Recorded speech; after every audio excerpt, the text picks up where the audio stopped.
Hey, welcome into the CHGO Blackhawks Watch Along presented by our friends at Coors Light. Hawks and Blues will drop the puck here in about 6 minutes or so. Jay Zawaski with Greg Boysen and Mario Tirabassi. We're going to be with you for the entirety of the game, so come hang out with us. Make sure you got a nice cold Coors Light, maybe some good food.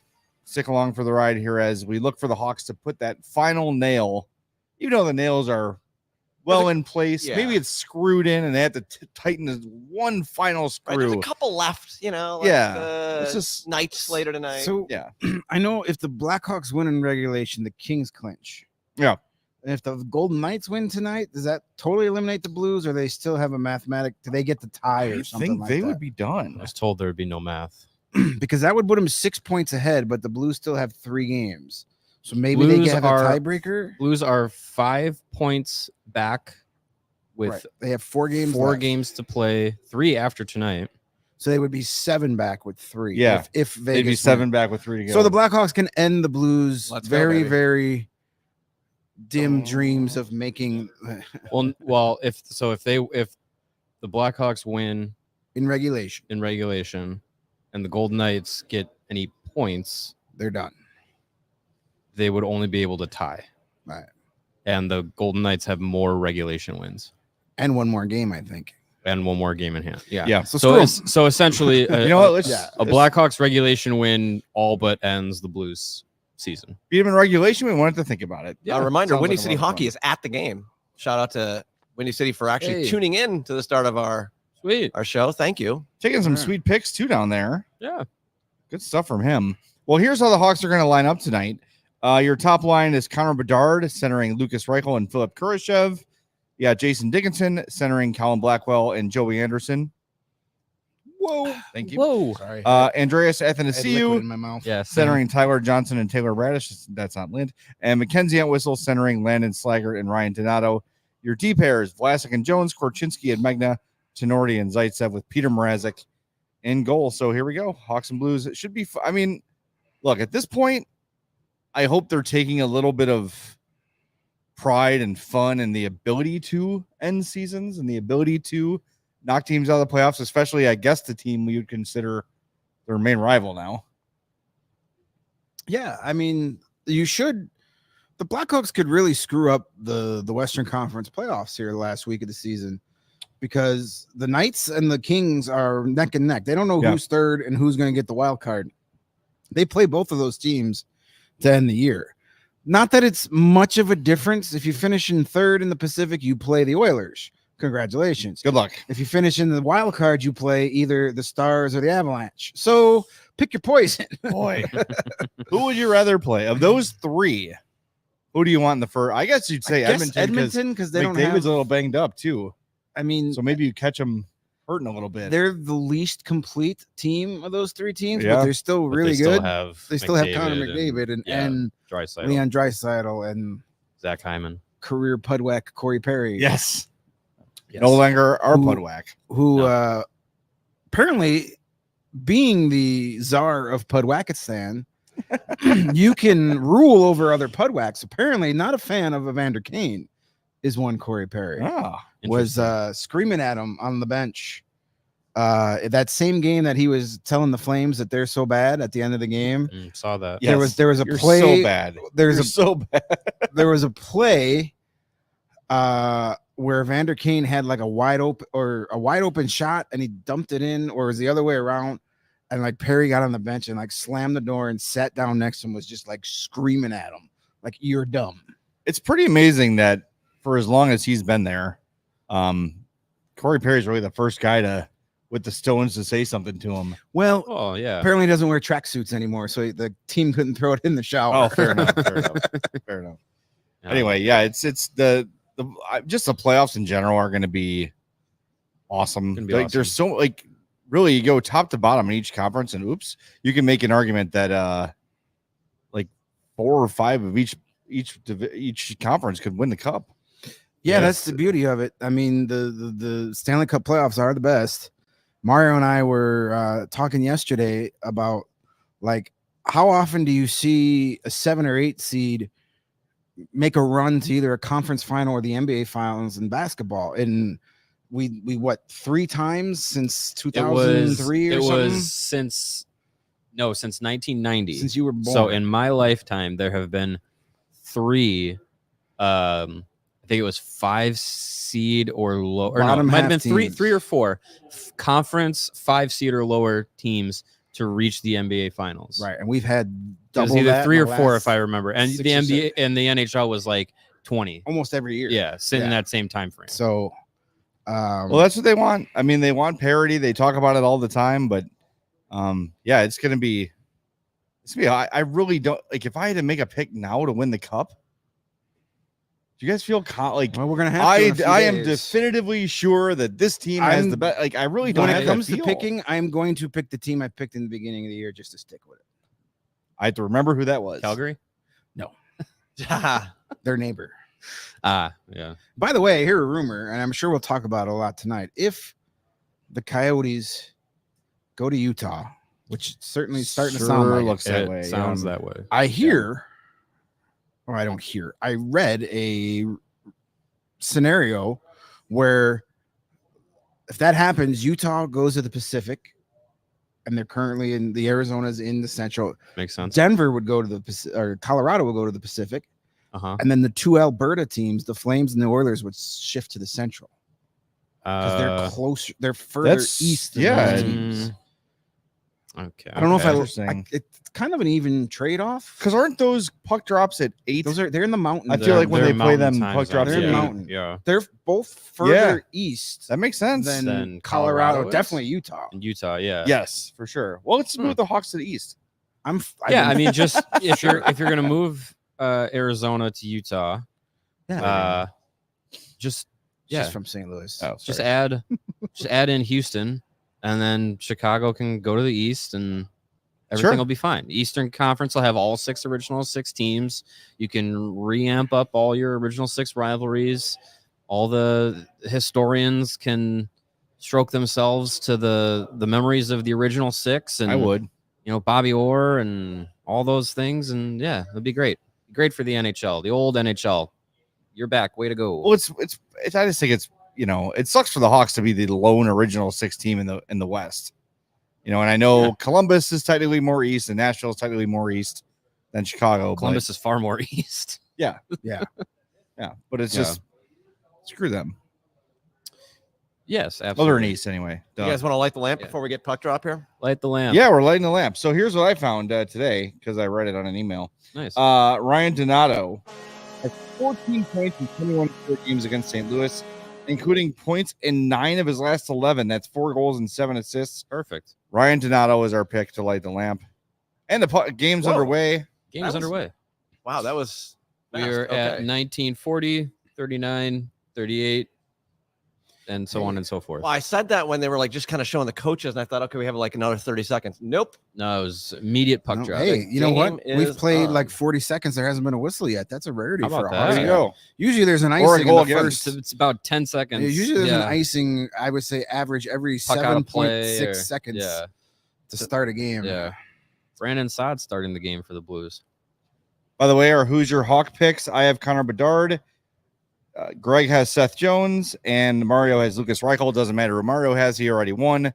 Greg and I are both tied with Boo. 23 wins, and we will Yeah, compete Mario for I should, think should he just should- leave us the good players. He should did. probably wear the helmet the whole watch along. well, Don't you think? Yeah, we said the rest of the season, Isn't right? that the Right. reward? And off season, he has to wear the helmet.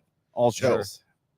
It's only Can't fair. take it off until someone It's so far away. you have to wear it even in the shower until someone dethrones you. All right, That'd be so the if first anyone's time it's a trying to wash. sync up, they're at the face-off. When they drop the puck, I will say they dropped the puck. And we are And- waiting. There it is. Okay, so they've dropped the Puck is puck. dropped 18:57 on the 56, clock. 55, 54. All right. Yeah. Hope you're all synced up. Thanks for joining us, everybody. Yeah, I was thinking about going with Reichel, but then Mario made my decision for me by taking Reichel. I was going to take Seth Jones, and then I figured I took him recently, so I'll Why I'll- run up the I'll- score, I'll right? shake it up. I'll shake it up. I mean, look, Reichel's up on the top line. He's been playing well since he came back from Rockford. He's got a little little bone thrown his way, being able to play with Kurashev and Bedard. Make the most of it. I would love to see him finish the season strong. Yeah, With great. maybe another multi-point game in there somewhere. Another highlight reel play like he had the other night with that pass from his knees. I think we talked about it like about the team in general, but especially like for an individual like Reichel who is strong, and Taylor Radish probably the same boat. A strong finish kind of can wipe away the feeling of a subpar season, and I hope that both those guys get a little bit of success here as the season wraps up because they can both use it. It'll be interesting to see what Reichel does at the end of the year. Do they send him back to Rockford to play in the Calder Cup playoffs? Does he head to the Czechia and play for Germany at the World Championships? I think it sounds like he's probably going to go to Rockford. Ultimately, I think it's the team. Oh, that's no good. That's a breakaway. That's a goal. How does that happen? Wow. Jordan Kyrou, he's pretty good. Remember when they booed him because he didn't like Craig Berube? Yeah. Yep. I'll take him on my team. And his massive Berube's. Yeah. Yeesh. How did he get behind the defense? I don't know. know. Let me guess. It was Tenorti and Zaitsev. It was. You're right. Line change. No, just nobody. Line change. No one picked him up. Nobody. And Jared Tenorti's not picking. What is Tenorti looking at? Tenorti's up ice, and Zaitsev came off the bench and didn't pick up anybody. Yeah, nobody. Neither of those guys saw defensive him. breakdown. The puck was on Zaitsev's side of the ice, so he's probably watching the puck. Well, I don't know what. But he was coming on the ice. Tenorti looked like he had been on bench. already. Yeah, that's what I'm saying. Like Tenorti probably needs to be aware of a guy like Jordan Kyrou. Maybe. Let's let it play out. Yeah, that's the Reichel thing will be interesting. I would imagine he goes to Rockford. I saw today, by the way, Ben Pope said Seth Jones and Vlasic will play for Team USA in the World Championships. Yep. And Andy Strickland, who had the interview with Joel Quenneville earlier this week, said Connor Bedard is likely to play for Canada. So that's Bedard and Jones being involved, not surprising. Vlasic, I felt like it would. He's played really well this year, and he would be available defensively. So hearing that he was going to go, speaking of Vlasic, 2-0. Well, so about those nails, Jordan Kyrou again. All right. I gotta update the score every time they score. Can we not have them score every minute and a half here? Just make like 7. Hey, remember though the last time the Hawks were in St. Louis, they blew that big lead. So maybe this is just them setting up. Oh my God, what are we doing? Vlasic's taking Jones is way behind it. Vlasic's taking away the pass, and then that's just Kyrou being really good. Kind of a no-look shot. Yeah, that's just a tough play to give up. 2 shots, 2 goals. That's good efficiency. There have been 0 saves in this game so far. If that trend continues, it's fun. Anyone need a Coors Light? My goodness. I don't know. Better not start now. Me. No. I got my icy cold Coors. Look at how blue those mountains are. Somebody might icy cold. I think our listeners might want to switch to something a little stronger. Coors Diesel. Well, being down 2-0 this early to the Blues is no fun. Make something happen here. Let's go. Like a shot on goal, perhaps.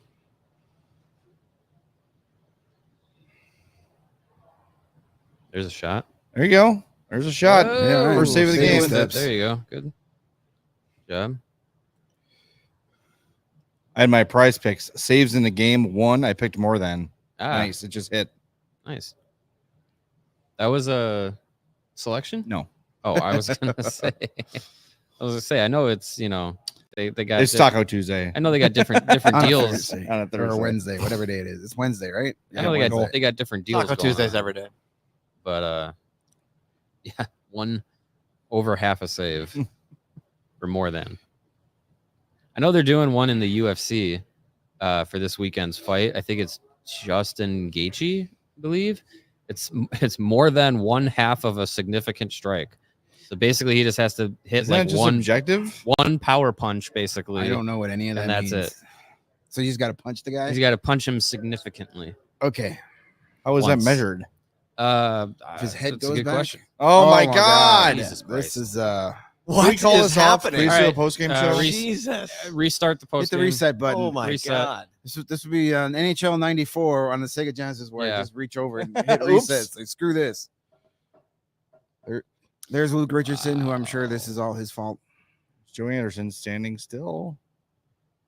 Wide open point man. And Jesus. Mrazek never saw it. No chance. Okay, well, Oh, So about those Coyotes. There's about Yeah. 55 minutes left of this. Cool. Remember the last watch along when the Hawks won? That was fun. let's live in that time. It was. You were here Arvid we go. Soderblom Mrazek's is out. coming in the game. Mrazek is out I before mean- the first TV timeout.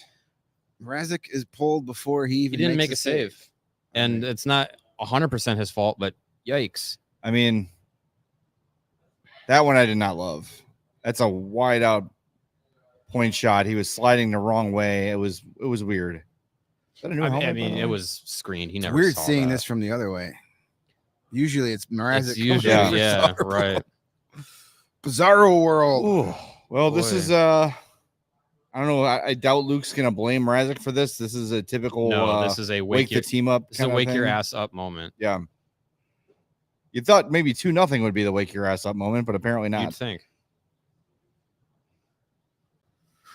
Oh boy. Like receive a pass. No Royd says he's going to the gym. Bye. Bye. Bijan says Not it's an Derek report. King's That's a fault. good idea. It is Derek King's fault. Totally Derek King's fault. How Yeah. come Derek Plant doesn't get enough? He doesn't get any blame. Because people forget that he's a coach. Like, come on, it's all the bald white guys' fault. Yep. The bald Derricks, King and Plant, they're evil. they're submarining this team. When are we gonna do something about the I bald don't- Derricks in Chicago? I don't know. The ball Derricks. The bald Derricks. And the boat Eric's. Jillian's saying that their goal song is annoying. The Blues? Everything about the Blues is Probably. annoying. What- do we know what it would is? believe that. I I don't have know no what it idea what it is, is. but I believe it's annoying. Is it they still playing that stupid Laura Branigan song? Is it No Gloria? idea. No matter what song it is, it's annoying because it means the Blues just scored. Yeah. And you got Sock Boy or whatever his name is, Sock boy? who like Mr. waves a Sacco? sock every time they score a Mr. goal. Sacco. Nice. What kind of sock? Crispy. His special sock. It's got a lot of DNA in it. Uh oh. Charlie the Bacon Guy has bedtime and dishes in his future. Yeah. That sounds a lot better than Wish I could go watching the rest of I'd this like to game. wash some bed. dishes. Go put night 2 of WrestleMania on. Oh, that's gonna be a foul. Ed That was whistle. not. He fell. Careful. Careful there. I mean, Dude we didn't know how to could. skate. I did want to watch the shouldn't Seth have been standing Rollins there. match. I didn't see that. Yeah, I missed that one too. I came in at the very end. I believe that match started with a Claymore, if I'm not mistaken. With Rollins and Like as soon as McIntyre? the bell It rang, did, yeah. Seth got Claymore. Hit him right in the face. I By the got way, it. is he actually hurt? Ooh. Seth Rollins? He's got a black eye. I Because mean, they showed him like getting helped up. he came back at the end, so he wasn't dead. Yeah, he Yeah. was. Yeah, he was in the main event. He took the But then they showed guys like helping him up to congratulate Cody. I guess he's probably I just playing think the he bit. was. Yeah, he He was. got Maybe hit him with a and chair, Be- dude. I think him and Becky have a vacation planned. He got hit with a Potentially. chair. I mean, you A don't steel just You chair. don't just bounce back instantly from getting hit by a It steel was the knee chair. thing from the night before. I believe Yeah, is it's what he true. was. He was still selling his knee Here's a injury. goal. Yep. There it is. All right, this is going to be 13 Wow. to nothing. F this. This sucks. Oh, we're gonna fight now. Yeah, it's about Yeah, time. That's good. Yeah. About time. It's If you're not 4 gonna- nothing. If you're not Oh, going to look- block a shot, just start fighting Yeah, everybody. there you go, Tenorti. Don't defend anybody. Just Yeah, punch them. Way to make a difference there. You're a warrior. He's got scored on by a guy that wears number 76. and it's not PK He's Subban. not. Yeah, the only guy. Like this is like a guy that plays in the preseason. Who is number 7? I don't know, Oh my but he's god. a superstar. Like when you're wide open. Tenorti, why is That's a hell of a pass. Can they forfeit the game? I think they kind of have. well? Bull Duke? Oh, he's My favorite ramen brand. He's a young guy. Zach Bolduc. All right, well, cool. no roids, you can go home. Cool. Not no roids. Windy City. Yeah. Sorry, I was Yeah. reading no roids on the screen when I said that. I think Yeah. no There, roids. there, already there are went home. probably going to be people who are just now getting to their seats after getting, Hey, what's wrong with the scoreboard? refreshments. This is gonna be hilarious when And, the Hawks win 6-5. It will be. Hell yes. I can't wait. 2009. I can't wait We're for going to that be to here happen. for one of the most historic Blackhawk comebacks of all time.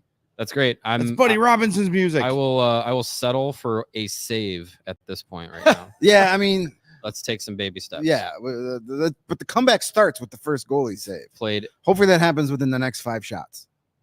Oh my God. almost 8 minutes of hockey. There it is. There it is. Hey! All right. Woo! And thus begins the comeback. There you go. Woo. One save. All right. Combined 20% save percentage. I am tonight. no longer tied with Blackhawk goalies for saves on the night. Very good. Good job by them. my Oof.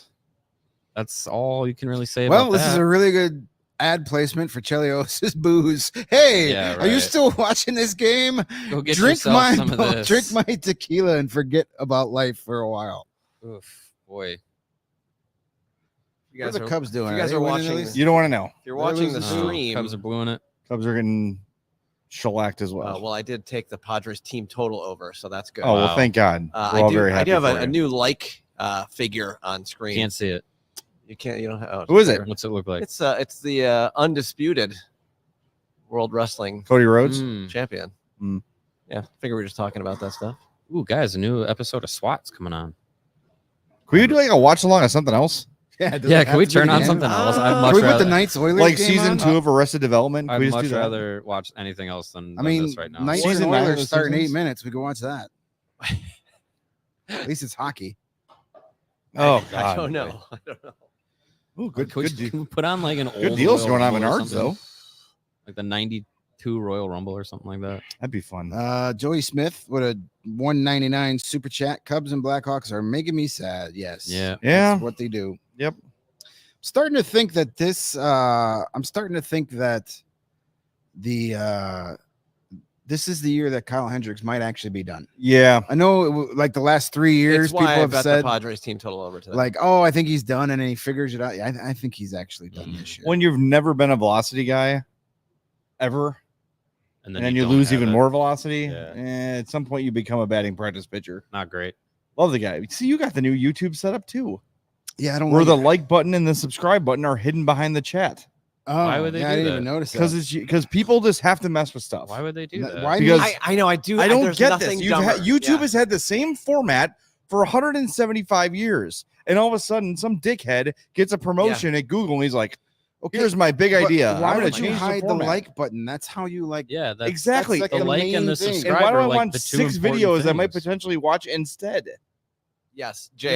Yeah. This Now, is, how do I is get the chat back? Oh, there it is. The Okay. It like is and the one of subscribe buttons my- are important. biggest pet peeves Did about Elon Musk buy society. YouTube too? Just stop messing with stuff that's not And broken. For me, it's brands that change the look of their products because like some things I just know by like walking Right. in down the aisle, I Someone- see the color, shape, whatever, Yeah. and I grab it. Like my deodorant, and they changed my deodorant like 4 times in 3 years, and I was like, "What the fuck happened?" And I was, Yeah. you know, it's Well, it's like, because you smell bad. well, Oh, you mean the design? yes, Ah, yes, okay, the okay. design of the packaging. You know who did just repackage and it looks better? Jello. Jello? Jello went with a more colorful Oh, package. I like Jello. Cool. Yeah. That's easy to find because it's in the Jello aisle. Yeah. You know, you won't miss Yeah, that. it's hard. But right, like, right next to the pudding. The great Hard to miss example is Jell-O. Twitter. Yeah. All Wow. anyone wants is a chronological timeline of the accounts they follow. That's it. Stop trying to give me a bunch of other stuff. Mhm. Stop trying to give me because now the new thing is, and where the explore thing used to be things a trend. Now I'm getting story, like long detailed stories on that now. Yeah. Stop messing with stuff. Don't criticize a Yeah. billionaire that only thing he's accomplished was inheriting his dad's money. Coors Light doesn't change anything. Never. That's why they're the perfect beer to chill with. Right. Mhm. I mean, they did add the Blue Mountains, but that's cool. Yeah. When Cold- the Blue it's- Mountain it's technology Cold and invented. refreshing. Yeah, the mountains were already there. It's just now they turn blue and it's cold. Cold and refreshing. It's functioning well today. Oh my god, this is Not fun. not what I imagined would happen. Was Wyatt Kaiser this important to the Blackhawks? Mike Howell. Apparently. Let's keep Tenori and Zaitsev out there too, and just see what we have at the end of the year here. I mean, I know Rockford's more important. I'm just it annoyed. is. Yeah, it is. That's a Billy. That's a Pedlin.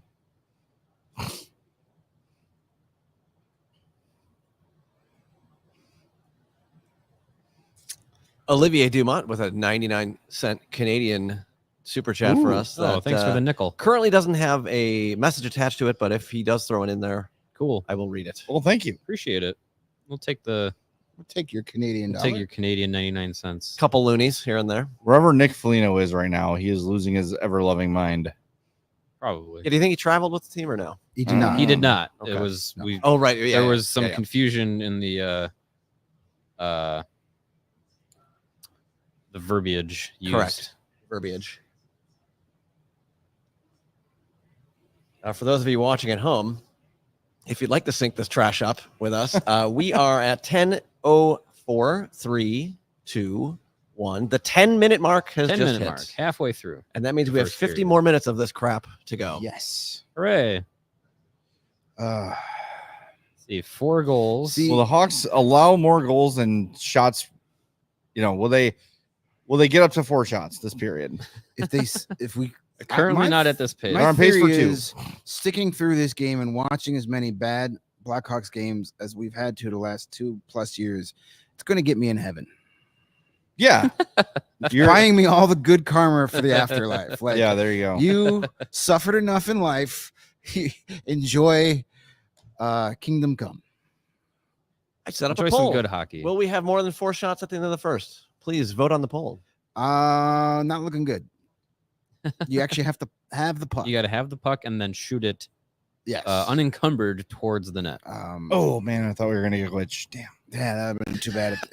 Oh, I thought the feed was going to go down. that'd have been really bad if NBC Sports. Oh, no, the Chicago power just- went out here at the office. Oh, no. Oh, boy. Man, Yeah, that would have been a You know, tragedy. Luke doesn't usually go to the well of tearing into the team and all that, but I would hope that there's less paint on the walls of the away locker room in St. Louis after this period. You know what though? We have had that conversation way too many times this year. Is this the day Luke goes nuclear? Is this the day? Like last year, you could have. I know. Last year, you could have counted it on one hand, where you're like, "Wow, that was a shit performance, bad effort. They weren't ready to play." This is happening at least once a week with this team, and I like Nick Foligno said when he was on with us last time. Like, it's not the coach's fault to get the players motivated, but like, if there's one thing that is a little bit of a red flag for me with Luke, it's that how is this team not ready to go most nights? I don't know. It's you can't fire the whole team. And I'm not saying fire Luke, but like if there's one little thing that gives me a little bit of like about him, it's the response this year has not been good way too often. I'd say probably 40% of the games this year we've questioned the effort. Well, Yeah. it's a bad team. It's a young team. And I was having this same exact discussion with somebody on the Twitters the other day. I said, on the bright side, the young kids that matter who are going to be here for hopefully many years to come, we've not had many nights where we had to question their effort. Right. Most of the people No. who are passengers this year aren't going to be here. Right. So goodbye. See Yeah. ya. Like This most, is yeah. it's at least the guys that matter. Like like even that game. What was the game that we said was Connor Bedard's worst game? It was a couple weeks ago. Was it the San Jose game or? He had a couple turnovers. Yeah, it was- whatever it game that was. I can't remember exactly. It was what a home game game, wasn't it? Doesn't matter. But even in that game, he played poorly, but it wasn't because he was dogging it. dogging it. Right. No. So, like, Kevin Korchinski's had some bad games, bad reads, bad plays, but it wasn't because he wasn't trying. Right. You know, Alex Vlasic haven't questioned his effort once this year. No. So, you know, the guys that matter, they're the ones that, you know, I'm doing the money line. Minus 50,000. Minus 50,000. I'll throw a buck down. On a different betting site, but the Blues are minus 50,000 on the money. Plus 3,500 for that Hawks comeback. You're gonna regret not throwing Oh, $100 boy. on that. Oh boy, See, it's already started. minus 50,000. You'd have to put down what? 50,000. 50,000 to win 100. So it's what, 500 to win a buck? Pretty much. Yeah, I don't know how to move decimal points, but yes. Crazy. Well, Well, There hey, have been better games. they've made a few saves. Well, I'm just, point being, I'm not by any means saying that Luke Richardson's job should be in jeopardy or even like that conversation shouldn't even begin. It's just something to keep an eye on. And this is exactly what I'm writing about for Blackhawks Beat on Friday is like, was this season successful in the grand scheme of things? And I won't spoil it, but the lack of preparedness is certainly something that I address in there. And I don't know, it's just, is it preparedness or it's just you suck? What's like, the difference? But this is not, see, this game though is not that they suck because they've had a lesser lineup many times this year and have had better performances against better teams. Right? Like, It's not like the Blues are this like, well, they just match up really well against the Hawks. No, not really. They're just, the Hawks just aren't playing well right now. It's a string of poor decisions, poor coverage on these goals, and it's all happening within a 3-minute span of the game, and there isn't a response to improve. I think that's the problem. That's there's the urgency to be like, hey, let's give our heads a shake and figure out what we're doing here. Otherwise, we're gonna have a rough night. And one goal turns into 2, turns into 3, turns into 4, and then the game's out of reach. So I don't know. The talent gap is obviously an issue, but I think the ability to reach down and dig beyond your talent to try and get yourself into the game, just that, I think that comes down to just more of a characteristic of a player if they're able and willing to do that. I was listening to What Chaos today, and they had Charlie O'Connor on from the PHLY podcast, and they were talking about like, well, is this like the fact that the Flyers are so out of gas? Like, do you blame Tortorella for it? And he's like, yes, you could probably say that, but at the same time, if John Tortorella is not their coach, they probably don't even get to the point where they're a playoff disappointment. Right, so it's like, how do you balance that? Now Zaitsev takes a penalty. Oh boy. I mean, getting back to the Luke Richardson fault, thing, like the first goal of the game is because Jared Tenori just stands there and let Jordan Cairo go out. That's not Luke Richardson's fault. Trust us, that's not the system. Yeah, like he didn't put that in the game plan. He didn't say, okay, Jared Tenori, stand there agape as their best player skates right by. That wasn't on the board. I guarantee it. Yeah, the X's and O's is never going to say, hey, Tenori, go join the rush. I mean, what's the point of him going nuclear now at this point of the season? He knows he should know who he's wants here for next year. Yeah. And the rest of those guys, you go to Kyle Davidson's office when you return and say, I don't want this guy here next year. Yeah. Yeah. It's still, for these guys, and heard it from Foligno, and it's about setting the precedent of what's expected in the culture. And just because this team is eliminated and playing game 78 on the season,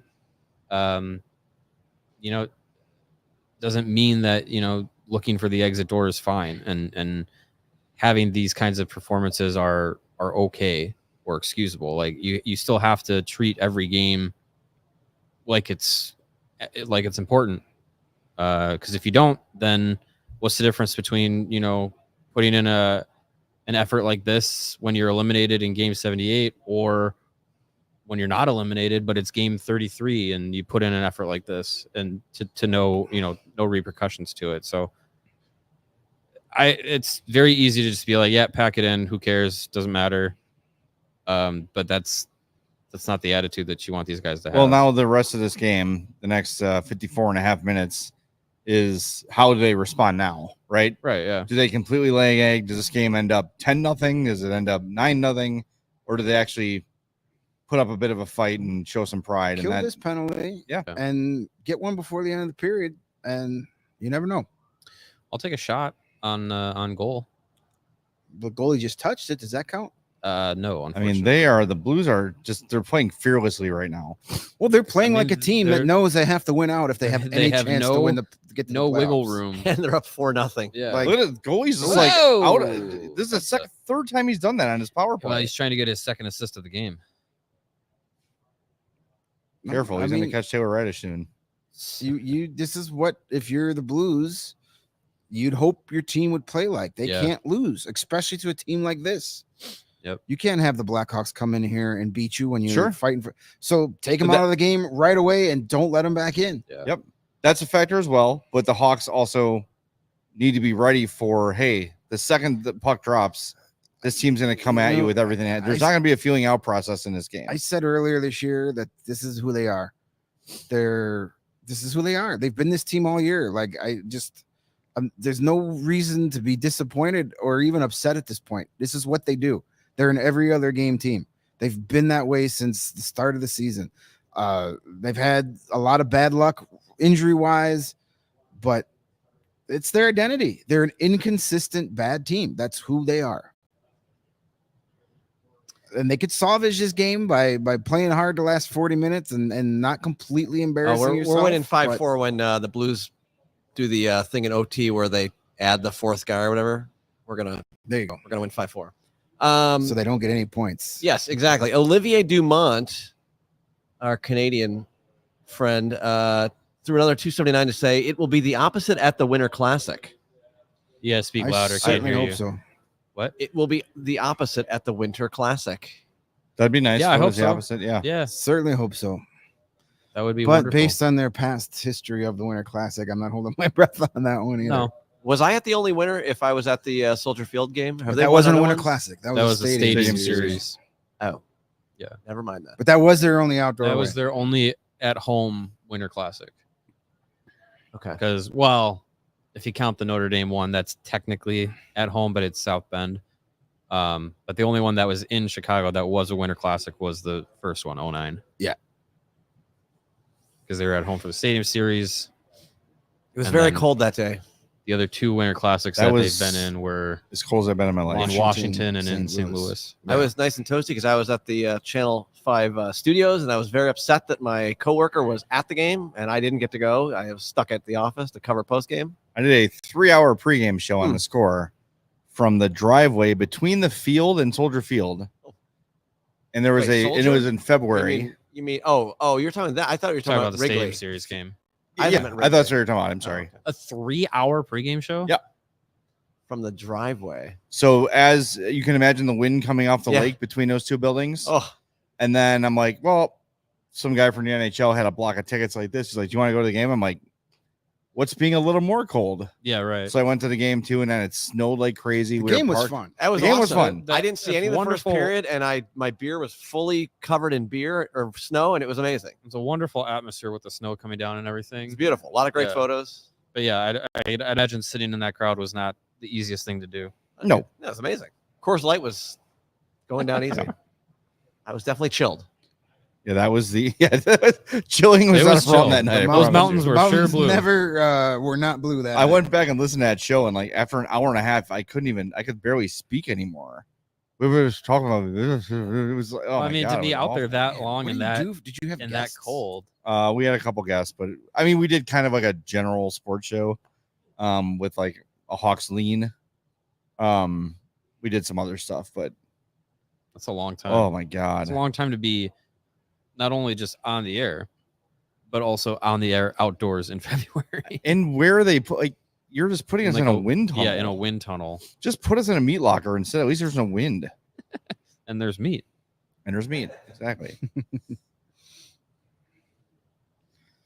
Anyway, I shouldn't complain because it was a cool opportunity, but Yeah. I don't think I've ever been colder than that. You in know my what? life. I look forward to doing our 3-hour pregame show for the Winter Classic in January. Yeah, that sounds fun. Yeah. Hopefully it'll be indoors at one of the many numerous establishments around Wrigley Field. With the ever rotating names of baseball puns, the bunt, the outfield bar, the It's not warning track. Bricks and Ivy. It just never like every year is like 3 or 4 new baseball pun I'm names. gonna open a Is bar it- in Wrigleyville called is the it Trough. is it still called Madden's on the corner there? Oh no, that I don't know. closed. I think that closed before he They left. named Did it? like they changed that to Madden like 2 months before he was gone. Like Yeah. that was the shortest.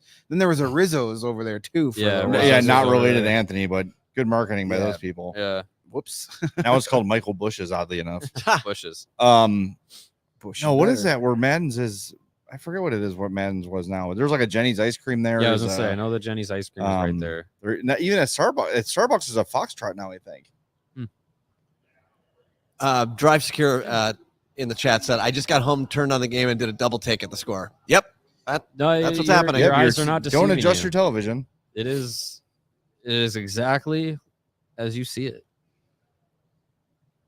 God, one shot in a period Oh in boy. which you give up 4 goals on the first 4 shots you faced. I mean, oof.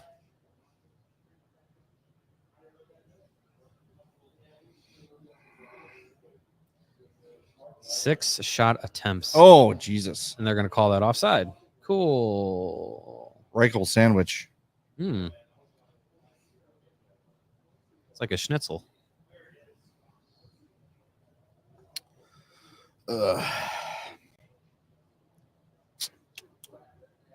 Oh, shit. Oh, Damn. man. A couple of people in the chat are asking about the situation earlier in the PHNX chat. Do we want to discuss that? The fake account? Not the first time that's happened. Oh, Yeah, in the it's- chat. it's- Yeah, I mean, basically you're not somebody until someone decides to make a fan Yeah. account, Well, a that's- fake account of you. I Was was it actually all gonna of say us? it Was it you two? You got faked too. Yeah, I was got- actually in there for a little Yeah, bit. you were actually in there. I Okay. saw your chat. I was actually in there sending nice chats. Yeah, I was in Greg, I don't think you. I was in were. there. I was on the Kennedy Expressway when Yeah. all this was going on. and so. and shortly after I sent a chat and Jay sent a chat, there was a fake Jay account and a fake Mario account spewing horrible things, as was the fake Greg yeah, account. I got many Um, Slack. I even had Jake Flanagan, our GM, text me with a screenshot going, "That's not you, is it?" I'm Yeah. like, of course it's not. Yeah, I didn't see any of the fake. Fake Greg has been in the PHNX chat it's not before. the first time. It's someone who has no life, Right. and Think it's about, probably like- the same person behind the fake accounts that got Yeah. made for us. Cool loser energy. That, like, how big of a loser douche do you have to be to do There's that? a lot of faceless, gutless Oh, they're people all on that the way. internet All that have every troll nothing- account is faceless right. and they have anything that's nothing like better to do. They think they're funny. They think they're tough. These it's like troll accounts the had your Proud Boys. faces. The Proud Boys always covering their face and hiding their names. They're just. It's just. It is what it is. I guess you've made it when people have fake Yeah. accounts of you. I think it's kind of Yeah. cool. Look at you guys. and you made it. I mean, Listen, it's not cool. It's it's not, not though. cool, It's and super everybody at All City knows. You know, they see those things and they right away know. And we had some I reached- communication in our Slack. And I reached out to the PHNX group as soon as I saw it, and I was like, "You guys obviously know that that's not Greg, Right. Jay, or I."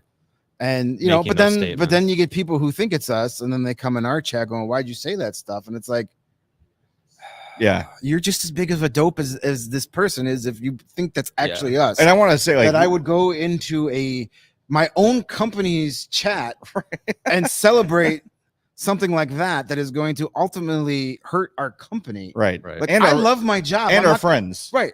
I Yeah. consider PD, Leah, and Craig friends of mine, not just coworkers.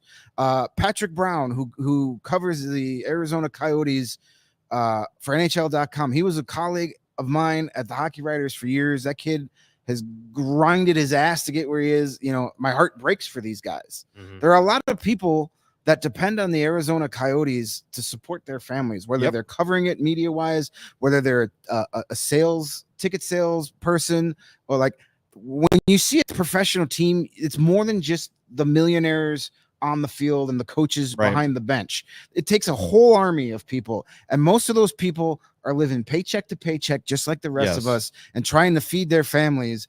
And those are the people that get affected by this stuff more. The players will be fine. They're gonna get moved into new Yeah, homes. it's fine. There's their contracts. They're still gonna make their millions of dollars this year, but there's gonna be a lot of people that are gonna have to find new jobs if this happens. And those are the people. Like, and in Chicago, we don't deal with that stuff. We haven't had that happen since what, the Zephyrs, the Cardinals in the 40s left. The Like, Sting. you know, like we've been blessed with teams that have been here for over a century. They're not going anywhere. Well, Right. maybe the White Sox will leave, but will anybody miss them? Well, and It sucks. yeah, And look, I know we've had a playful hockey rivalry with the PHNX crew. We've done some Right. crap talk about Logan Cooley and prospects, and like that's all hockey. It's all in fun. It's not personal. And It's predicated on the Coyotes being in Arizona. Yeah, but I mean, even still, like any kind of good-natured ribbing we've given them, they've given back, and it's all with a smile and a wink, and it's all about the hockey. Yeah. Whereas people that go in there today, watching 3 people, whether you know them personally or not, most of them don't know Craig Leah or Petey, and like celebrate, and like you're looking at 3 people who don't know if they're gonna have a job in a month. Yeah.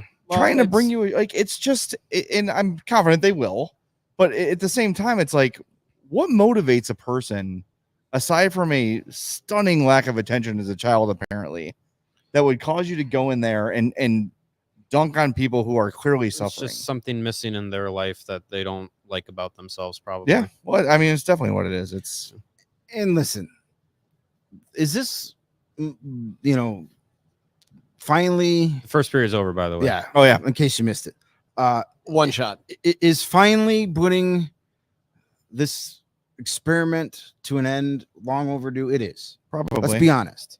It's just not working in Arizona. I don't think it ever will. I mean, granted, as we discussed earlier before we got on the show, you got to have an owner that's committed to winning. They've never Right. had one of those. But even when they were, had those teams in the 90s, late 90s that had big names and they were making the playoffs, that 2012 team that had a run. That was the team outperforming what the organization was attempting. But they to still do. didn't get, like, even when they had the few seasons they had winning teams, I don't remember them getting, a ton of support. Well, they had the whiteout games, and I think I don't laugh here's- because I Here's saw my thing. It's, to me, it's not a market issue. It's an ownership issue. It is. There is a very dedicated fan base in Arizona for the Coyotes. If they were playing in a normal size arena, they'd be able to sell it out. If there was an investment from ownership, as long as there was a group that owned the team, that did what it could to keep the team competitive, with rosters, with amenities, and they just haven't had that. yeah, I think the idea of, well, that's just not a hockey market.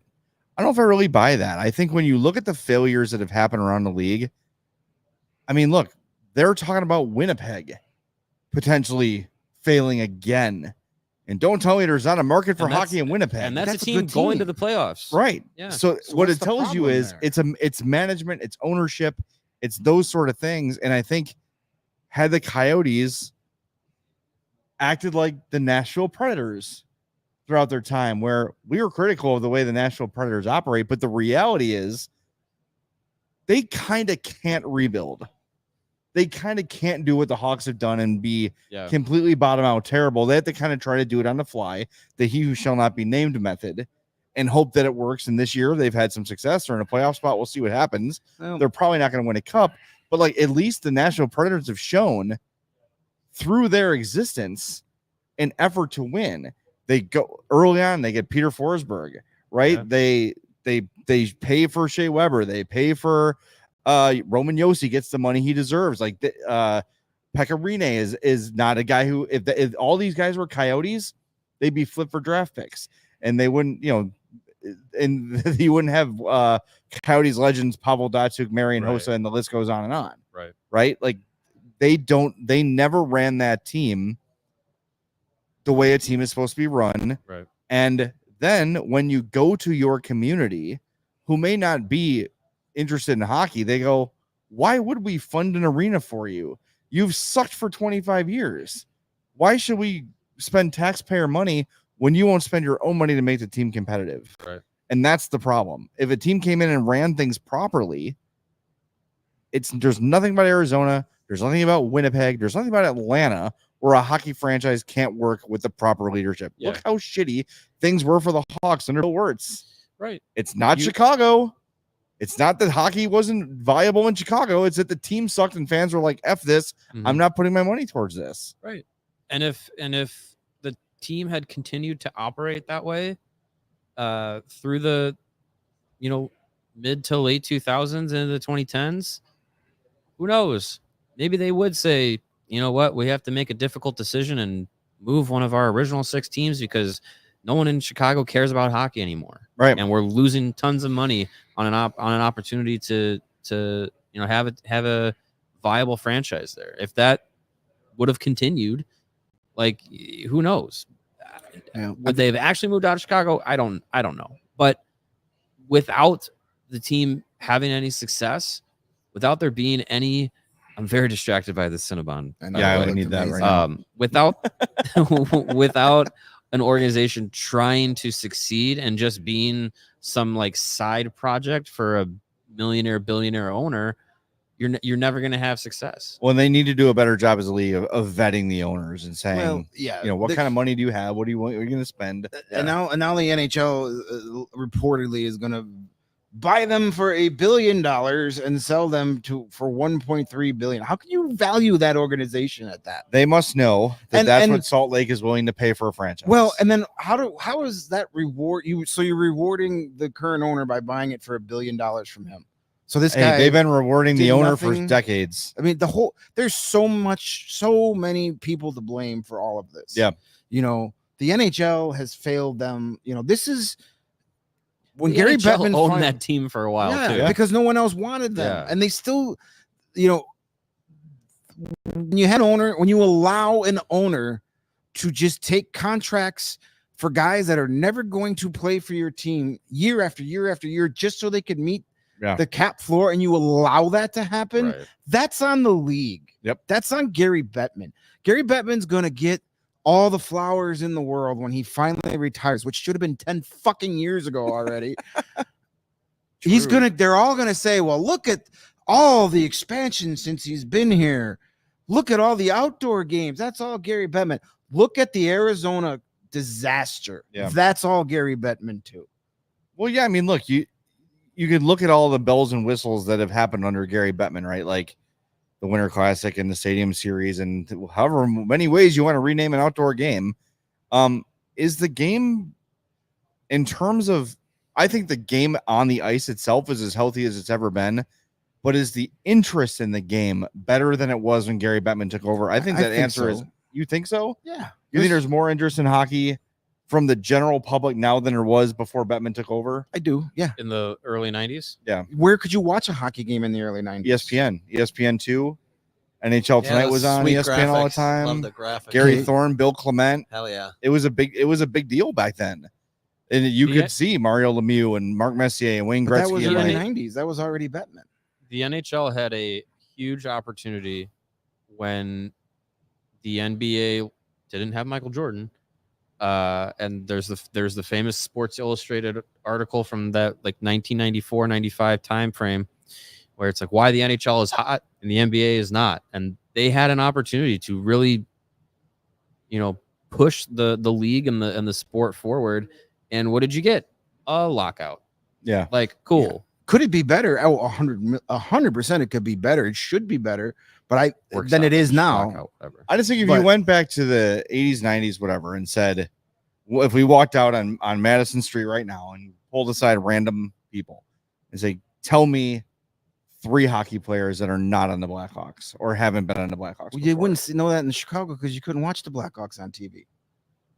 In Chicago? Yeah, no, I know. But what I'm saying is I feel like in the 80s, 90s, people knew I think the game just had more of a Q rating than it And you does also now. have to remember in the 80s and 90s, not everybody had cable. Not everybody had access to ESPN.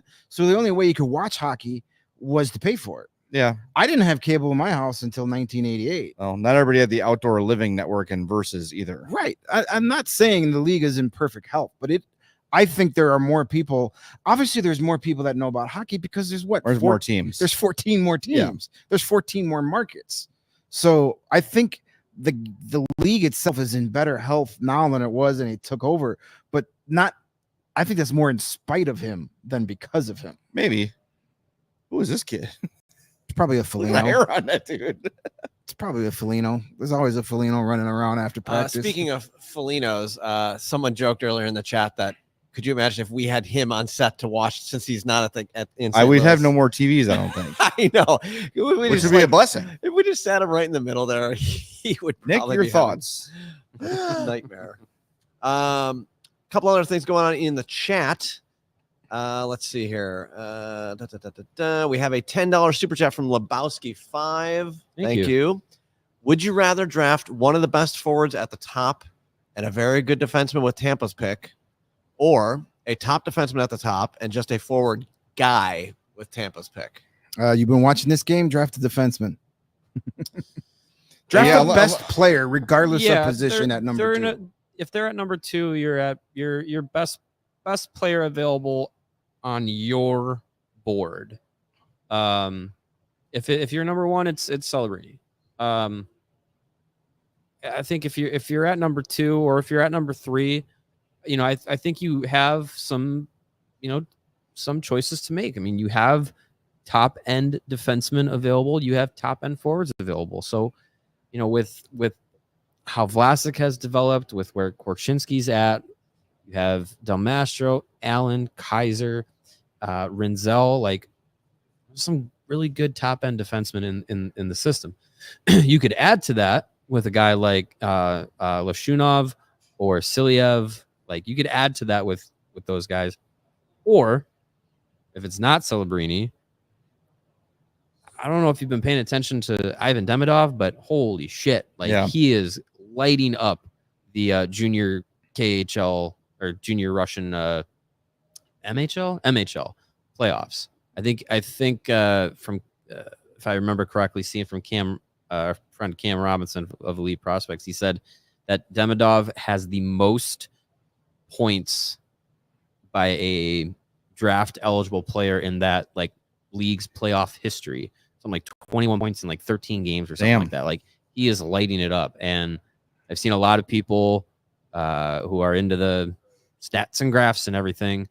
So take that for what you will. But they were comparing what Michkov was doing in his draft year and has since, and comparing it to Demidov, and based on competitive balance and all that stuff, Demidov's higher, outperforming him basically. So if you're in the top 3, you're going to get a really great player. That's why all season we have not worried about tanking or anything like that, because if they're at 1, great, you get the best player available. It's Macklin Celebrini. If you're at 2, 3, or 4, which 4 is the lowest you're likely going to be drafting, you're getting still a very good special player. And don't forget, if there's someone there at 2 or 3 that you love and you've got 4, you could use that Tampa pick to trade up.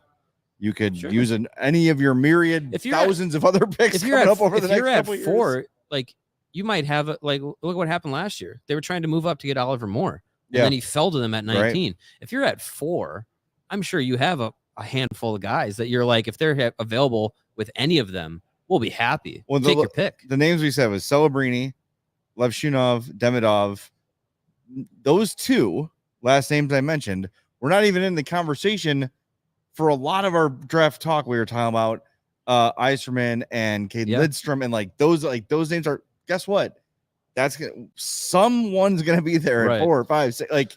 You're gonna get a damn good, wouldn't it be amazing significant player. If Cole Eiserman is the guy that is this year's Oliver Moore that just keeps falling and falling and falling, and it's gonna falls in their lap at 19. It's gonna be the Aaron Rodgers of the draft. Just listen, the Blackhawks from the top 3 down to 21. It would be great. Or whatever. The Blackhawks have so many needs right now that at both picks, wherever the number 1, whether it's number 1, 2, 3, 4, and wherever the Tampa pick is, you take the top guy on your board, regardless of position. Yeah, why not? If it's 2 defensemen, oh well, it's 2 defensemen. If it's 2 forwards, oh well, it's 2 forwards. If it's one of each, it's one of each. You take the best player available because you're not in a position to really go, well, I have to have a right-handed 6'3", 200 guy that.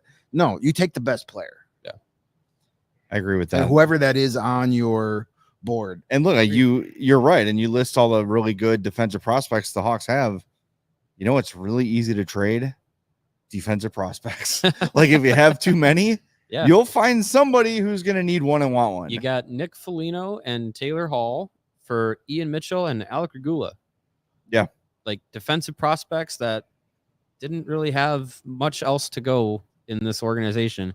And you got a guy that you've found a real good locker room presence, veteran leader, and you extended him, and Nick Foligno. And you have Taylor Hall, who missed all of last year basically because of injury, but is still likely going to be healthy going into next year, going to be that role that you were expecting him to play this year, which is be next to Connor Bedard on the ice and help continue to grow his game and evolve his game. Yeah, we want to thank our friends at Coors Light. They are our presenting sponsor for this watch along. Make sure you crack open a nice Coors Light. And or 4 or 7. I mean, it's a long night. As many. I'm going to go refresh mine here momentarily. Yeah, I could get you one. Do you want one? You want me to bring sure, one? that to you? sounds Okay, lovely. I'll get you Thank one. you. Can you also Anyone get need me one anything? of my Coors Lights Yeah. in the bottom drawer? Yeah. Thank you. Do you need anything? Yeah, I'll take one of those special Yeah. Coors Lights Got in it. the cardboard box. All right. And if The you're Coors really Edge, locked right? in on this Coors game, Edge. For you? Sure. Yeah. Coors Edge Yeah. for the NAs. I'll just take a can. I want a can. I got to change up the luck. Go Thanks, to Lawrence. You're swell. CoorsLight.com/CHGO Hockey or get yourself some Coors Light for this game via Instacart. Right now, you don't have to get off your couch. Yeah. I Put in know, the notes, leave it at the door. Come right. on in. Door's unlocked. You know who's probably going to have a couple of Coors Lights after tonight's game? Who's that? John Weideman and Troy Murray, because according to Scott Powers, they have both signed 3 years extension. Oh, wow. And With the WGN Radio? Blackhawks have also signed a 3-year extension with WGN Radio. All right. So That's true. Get to listen Yep. to that weird show after the game. John Weideman and tell Troy you what Murray. the problem The is. problem is the immigrants. They're here to steal our jobs. through the Dirk 20, Dirks. 26, 27 season. Cool. That's good. Good for them. Congrats. They are not even locally, but nationally Top notch. one of the best play-by-play and color commentary Yep. duos on any call. And more importantly, they're awesome human beings. Awesome dudes. Oh yeah. I love having some chats about hockey with Troy. Troy is a lot more honest when the microphone isn't in front of him Yeah. than when he's on the radio. Not that he's not honest, but he's a lot more unfiltered. Yes. He will tell you exactly Who sucks? what he thinks. He would tell you exactly what he thinks of players. There are a lot of times that I will run into him after doing our post game hit. He's just wrapping up. We take the elevator down, and I get some special private Thank you. analysis from Troy. Thank you. We don't like analytics. Oh, and by the way, speaking of Check the Blackhawks door. broadcasters, Open the door. Yeah, that's fine. Yes. Yeah. I have a verbal commitment from one Darren Pang. It was. I got a verbal commitment from Darren Pang that he will join us before the playoffs start. Excellent. To talk Awesome. about the playoffs. So He will Yeah, be get doing I that. had to promise him that we would not ask him any questions about this Blackhawks team. There you go, Tenorti. Get him after he scores a goal, you hack. It's the first time you touched him all night. That was Greg Boysen calling you giant Jared Tenorti a hack. That's at Greg No, Boysen. that was the That was the fake that guy. was the That was fake Greg That was- Boysen. that was fake Yeah, Greg that's Boysen. PHNX. He's back again. That's PHNX. Damn Greg. you, fake Greg Boysen. I think I have a fun exercise we could play during the second period because there's probably not going to be a lot of Yeah. hockey to talk about. Yeah, I'm not. Shall we go over the pending RFAs on this team and Yes, the decide contract. if we want to bring them back Yes. or not? I Okay. love this game. Sure. This will not come back to bite us in the butt whatsoever. Absolutely. When we all not. say they're not bringing back Taylor Radish, and then they do, They do because he's Connor Bedard's best friend. apparently. That shouldn't be a factor in giving a contract. The Oh, they didn't draft Andrew Cristal, so 70 Crystal. some odd games of suck should be the main factor. by the way, Blackhawks have a power play, and we are currently at 19, 31, 30, 29, 28 Yes, of the and second Connor period. Bedard forgot the puck. That'll happen. Is that a sometimes. shot or did he miss? I think it was wide. Oh, good keep. Good job, Seth. Yep, that just won me the helmet. Dard, shoot it. Oh, That the passes pass to nobody, Connor. Please shoot the puck. You know what they should do is cycle more. You have a great shot. Use it. Shoot it. Shoot it. Thank you. There you go. Well, Oh, I thought I went in. hit the net next time. Michigan it. I- Worked last time. Oh, There's a shot. All right. They've tripled their shots Look on at goal that. to start the period. Oh, nope. They took one away. Hey, it's good power play. You keeping it in the zone, getting pucks getting pucks towards the net. Not really. That's a good start. Not really many are hitting the net, but they're at least in that They're direction. trying to. They've tried more shot attempts in that power play than they did the entire first period. That's true. Yeah, is there a fake me now in this chat? Probably. Can we get rid of that? Lawrence, if you see any of us in our own chat, you can usually block them.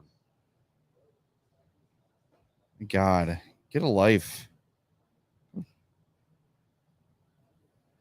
Well, that kind of confirms my suspicion that it's somebody that... Of course it is. Somebody that is from our group. Walk backwards through a field of dicks. Sure, there you go. Sprint while you're at it. Korchinski.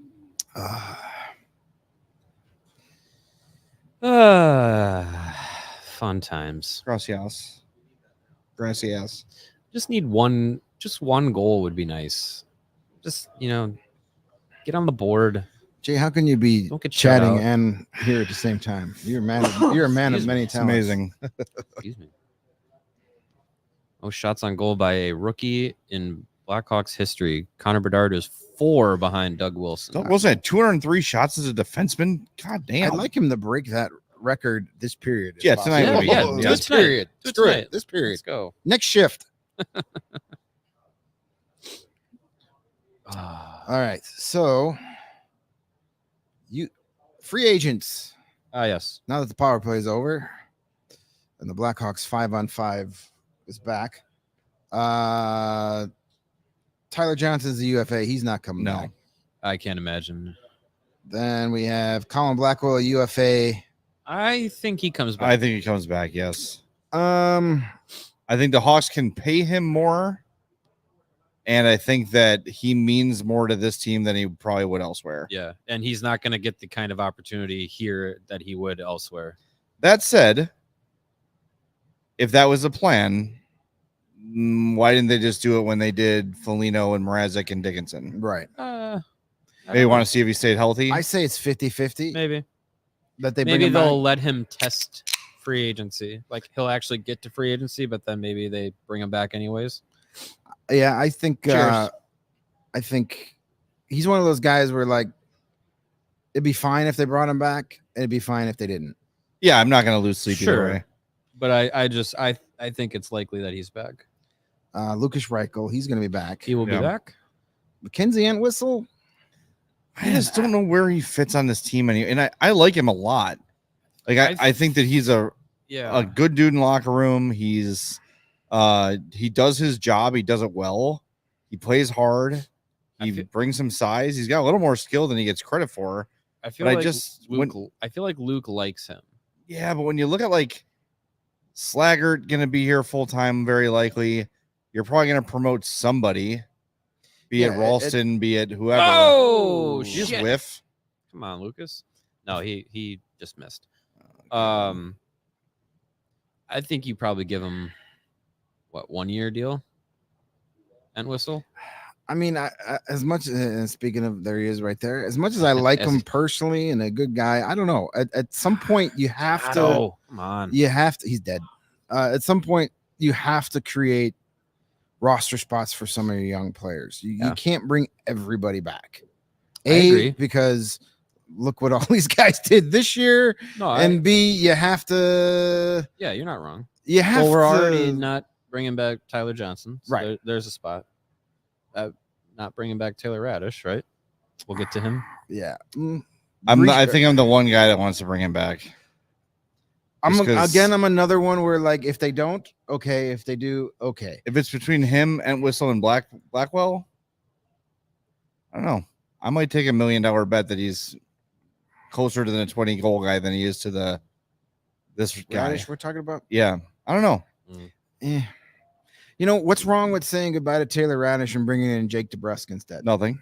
Nothing. That's an upgrade. Like, let's start raising the standard a little bit. I agree. That's thing. I think too that the draft lottery is going to determine something, because if they win the draft lottery, Celebrini is going to be here. So there's another center spot gone. I You don't think he's automatic? I don't know if it's a guarantee that he's in the NHL next year. I think it's a high likelihood, but I don't know if it's a guarantee. I mean, it's not. But at least with Celebrini, a guy like that, if he starts the year with the Hawks and struggles, you could send him to the AHL. Yeah, because he's not a CHL player. Yeah. But would he come out without a guarantee? You'd have to sign him to his ELC right away and guarantee he doesn't go back to Boston. You're probably going to do that anyway, I would imagine. I don't know. Apparently, him and Yzerman are best friends. And Yzerman's supposed to go to Boston next year. Yeah, well, I wouldn't give up $975K to play with my best friend. I don't care who he is. But we'll see. Radit. I don't. This is like Reese Johnson is another guy. Like him as a person. Joey Anderson. Say like all these guys are all fine. Keep one or two of them. Joey Anderson, I think, is coming back. I know Luke likes him a lot. That feels like a lock. But at some point, we need the team needs to stop settling for just fine. Yeah, we can't fall in love with this guy. Like I agree. Nothing is saying these guys are getting 5-year deals. Like, right. Like look at, and I know they're in a different position. But Arizona, they don't have anybody on their defensive group that's signed to next year. Like I know that's an extreme, but there's nothing to say like the Hawks can't go into next year with a couple guys on 1-year deals that are either flippable or they expire, and then you've given yourself an extra year of padding for a guy like Colton Dock to come up, or Ethan Del Mastro, or Nolan Allen. Like these guys that are in the AHL, you could give them an extra padding year of time in Rockford, where even if it's half of a season, that's not throwing guys into the NHL if they're not potentially not ready to go yet. They're at a shot on goal. Well, Scott Powers wrote about it, and he said that it's expected the Hawks will sign at least one free agent defenseman. Sure. So you don't have to rush. Yeah, because they're Master or Allen. You're going to have Murphy back. You're not going to trade Murphy now. No, he's Murphy's never going to have less Murphy's value. He's going to come back. Megna, Tenorti, and Zaitsev. Zaitsev, I'm 50-50 on because like he was better this year, but still. That's again falling in love with a guy who was fine.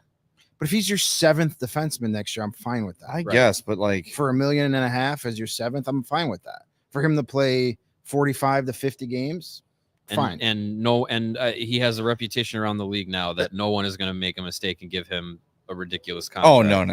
And that being that he's the 7th defenseman because you went out and got a guy like Chris Tanev.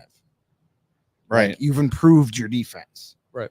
Because if Nikita Zaitsev is your 7th, then ideally your defense as a whole is improved. And you're not going to have one of the young guys be your 7th defenseman. No, what's the point? That's a waste of time. Right.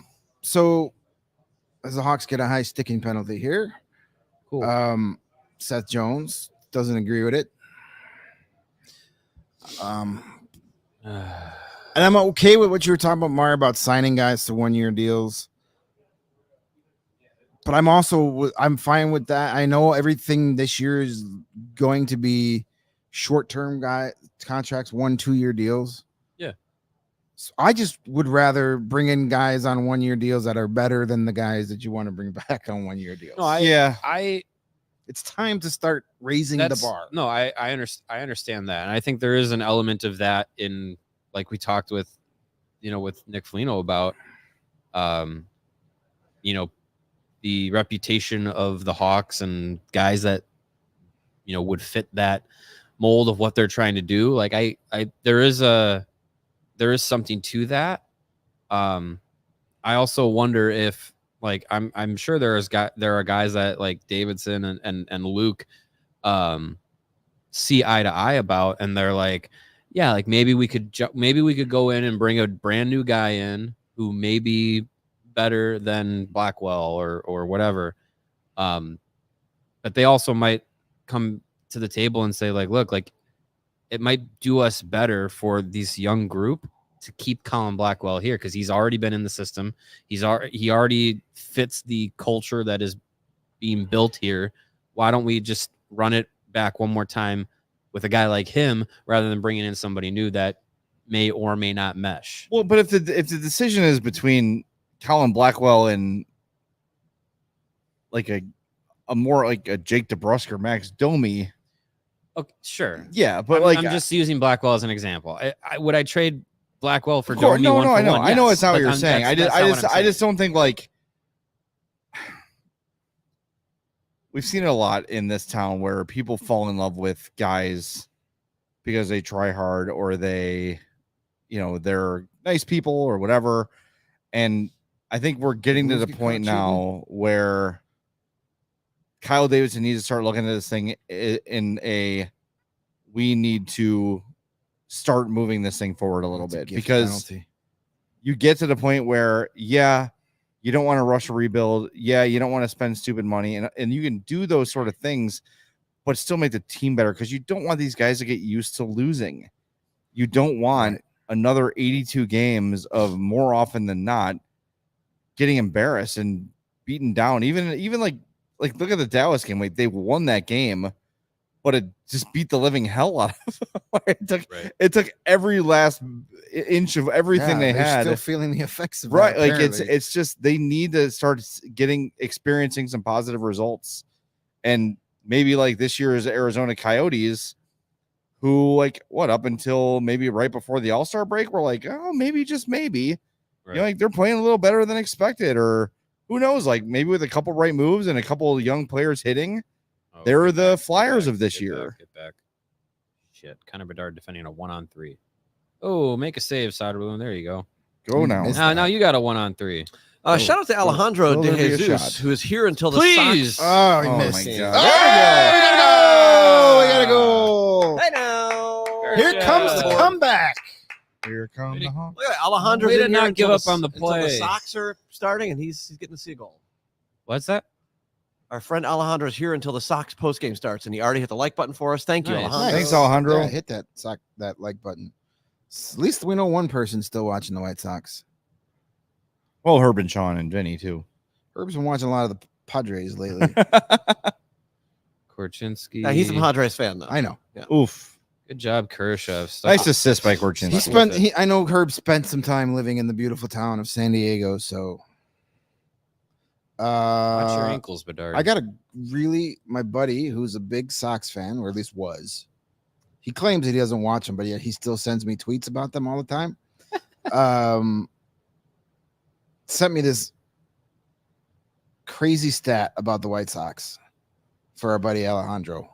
This is a tweet from Ryan McGuffey. Heard that Yeah, name Guff. before. Yeah, he works for He NBC. says that Luis Robert Jr., Jan Moncada, and Eli Jimenez have been teammates since 2020. That Yes. checks. Yeah. White Sox have played 557 games since the start of the 2020 season. Those three players have played in only 161 games together. Holy moly. Wow. That is 28.9% of those games since they've been a teammate. They've actually been in the lineup at the same time. Jeez.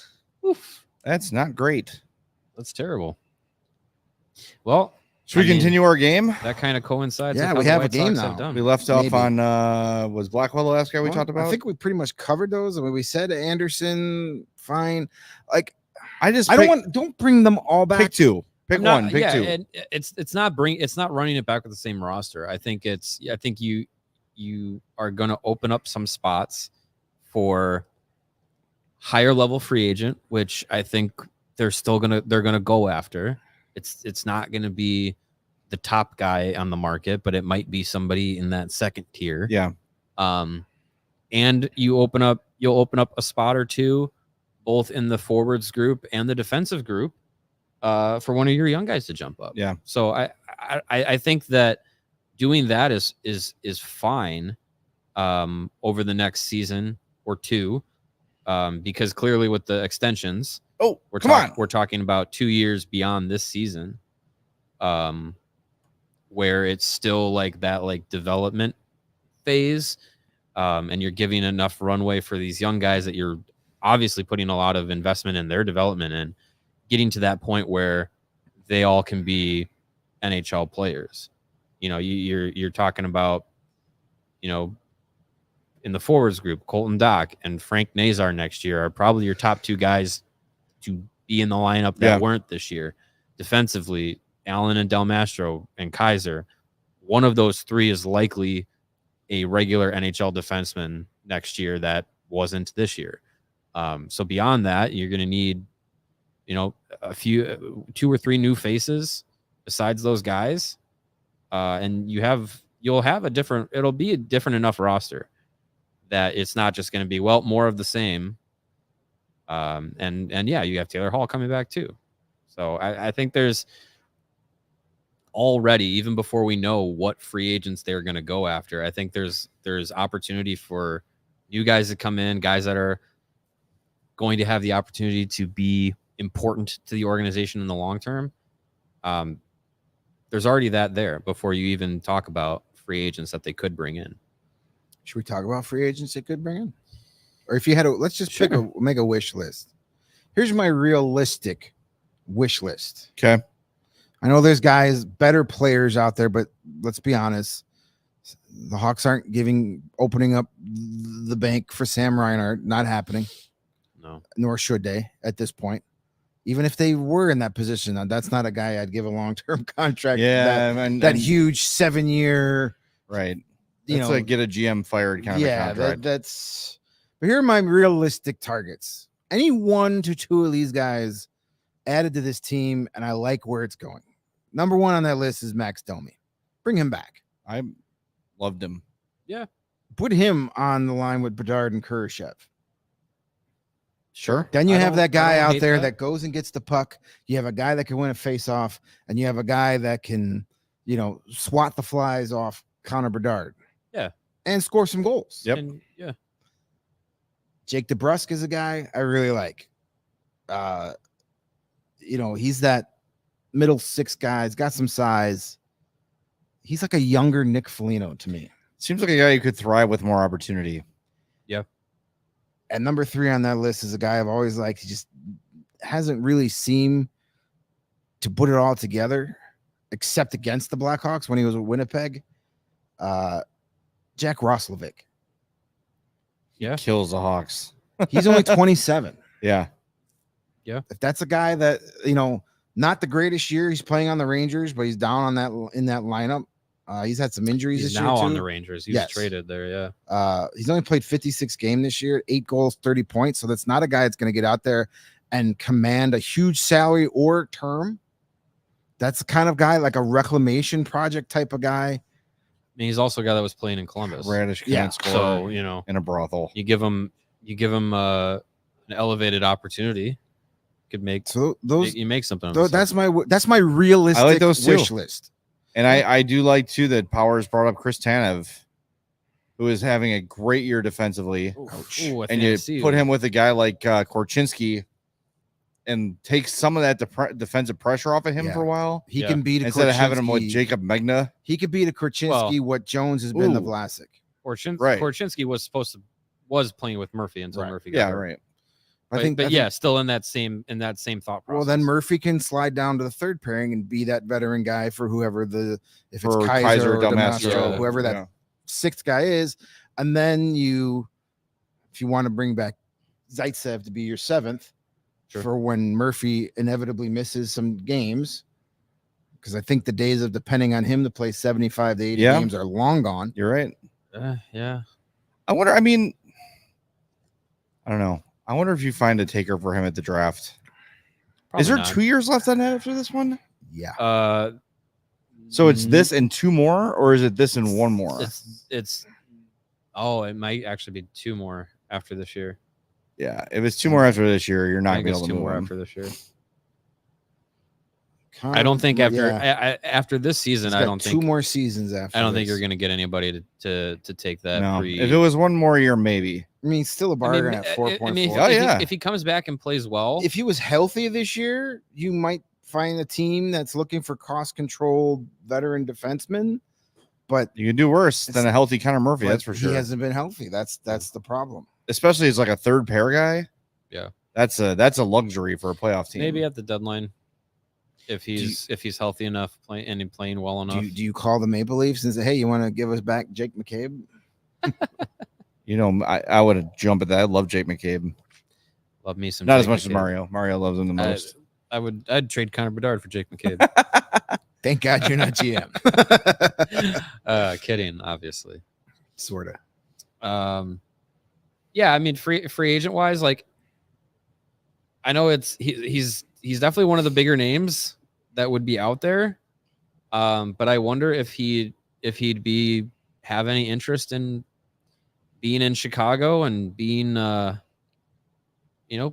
of the group that helps bring the Blackhawks back to prominence with the young guys and also have the opportunity to be a part of that. But man, I would love Steven Stamkos. Like, I wonder if you could entice him with a 3-year deal. Because I know the Blackhawks don't want to go long term, but he's a guy that definitely, you see the way he's playing this year, he's still got tread on his tires. Yeah. And he's a wonderful person in the NHL. As far as a guy that can be an example for young players, a guy that can command some respect as soon as he walks in the locker room, but not necessarily have to be the owner of the locker room. Right. And he's a very still productive player. So I would. It feels like a pipe Stamkos. dream, but I think your idea of a 3rd year could be enticing. I think it's just a matter too of like, would he rather get a 3rd year, maybe a couple extra bucks because the Hawks can afford it right now? Yeah. Or would he rather say, F it, I'm going to do 1-year deals for $1 million or $2 million and go to a contender and try to win again? And he's got 2 cups. Yeah. Obviously, guys aren't just going to sit back and say, I've done all that I can do. Some of them might, but he doesn't seem like the kind that would do that. But yeah, I don't know if they can give him a little bit more money than maybe the rest of the market could. And I don't know. It does seem, it does seem a bit lofty, but hey, it would be we awesome. were just talking I about mean, it makes a lot of raising sense. the bar. Like, let's raise Yeah, the no, bar. I'm with you. I just don't, I don't know him. I don't know his, I know he's still a very good player. Yeah. I just don't know his personality enough to know like what is his motivation. Because you like maybe there's fan bases in San Jose or somewhere to say, hey, next year if Jonathan Taves comes out of retirement, maybe we can give him a couple of years and Jonathan Taves does not want to play for a loser. No, like that's just not in his DNA, and we don't even know he's coming. I'm just using an example of right.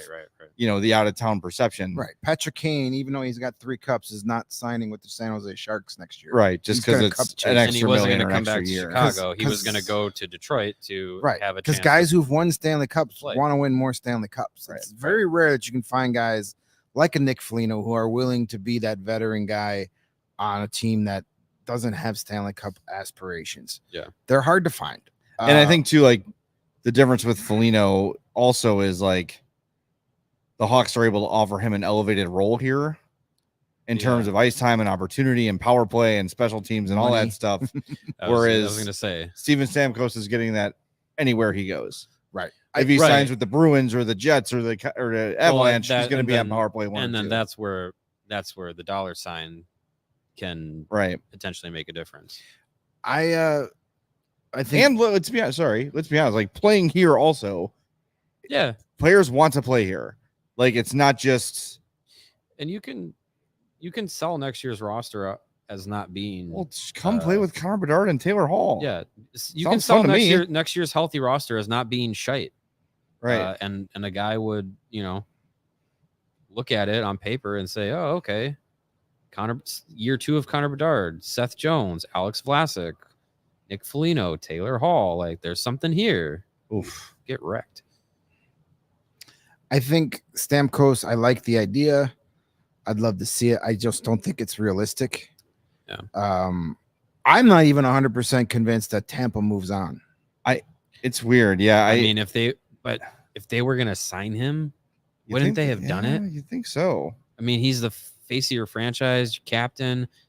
He was very clearly pissed off that he went into the season without a new contract. But that doesn't mean that you can't come to terms on a new one. I agree with you, but I'm still not 100% convinced they're moving on. Everybody had the last time Steven Stamkos hit the market, everybody and their brother had him Leafs going to the Maple Leafs. Yep. And he said, guess what? I'm staying here. So and they could have re-signed him before that too and didn't, and it worked out just fine. So I don't think we're gonna see him here in a Blackhawks. Oh, uniform. shit. Jesus Christ. I think Vlasic's Yeah, we're about gonna to get drop a the fight. gloves. Yeah. And he immediately regrets that No, I decision. didn't see much. Vlasic Who and the who's heck is that? this guy now? Susie? Tucker? Tucker. Put a huge hit on Bedard. He's wearing 75. He can't be good. There's never been a good 75 in NHL history. Hey, Alec Regula is mad at you for that. Wasn't he 75? He was. Can't think of any other 75s besides Ryan Reeves, Yeah. which So there has never proves your been a good point. 75 in the Yeah. NHL. Well, I mean, Bedard that's looks you fine. kind of when Bedard gets hit that hard, you kind of have to do that. you gotta do that. You can't just You Can't guys, just let that slide. when I was delivering drinks to you, you guys talked about the Weidman and Troy thing. Yep. Yes, we yeah, did. we mentioned it. Yeah. Yep. It's good stuff. A couple other chats I was going to get to, and one of them was from Windy City. I asked him, like, so how's Yeah. How's it how's being it there? going? And he said, F me at the game. It might be the worst start to a game I've ever been to. I was like, Yeah, it's hard. Yeah, to imagine. I can't think of many games, if any, where not just against the Blackhawks, but like teams have scored on the first 4 shots. Like that's yeah, down 4 within 7 minutes. that's Not great. impressive. Michael Evans wants to know when the draft lottery is. Do we know when that is yet? We don't know yet. No, it's usually early May. It was Usually during the second round of the playoffs. It was May 8th last year. Yeah, So- it's usually during the second round, so about a month or so. They'll let us know a good couple weeks ahead of time.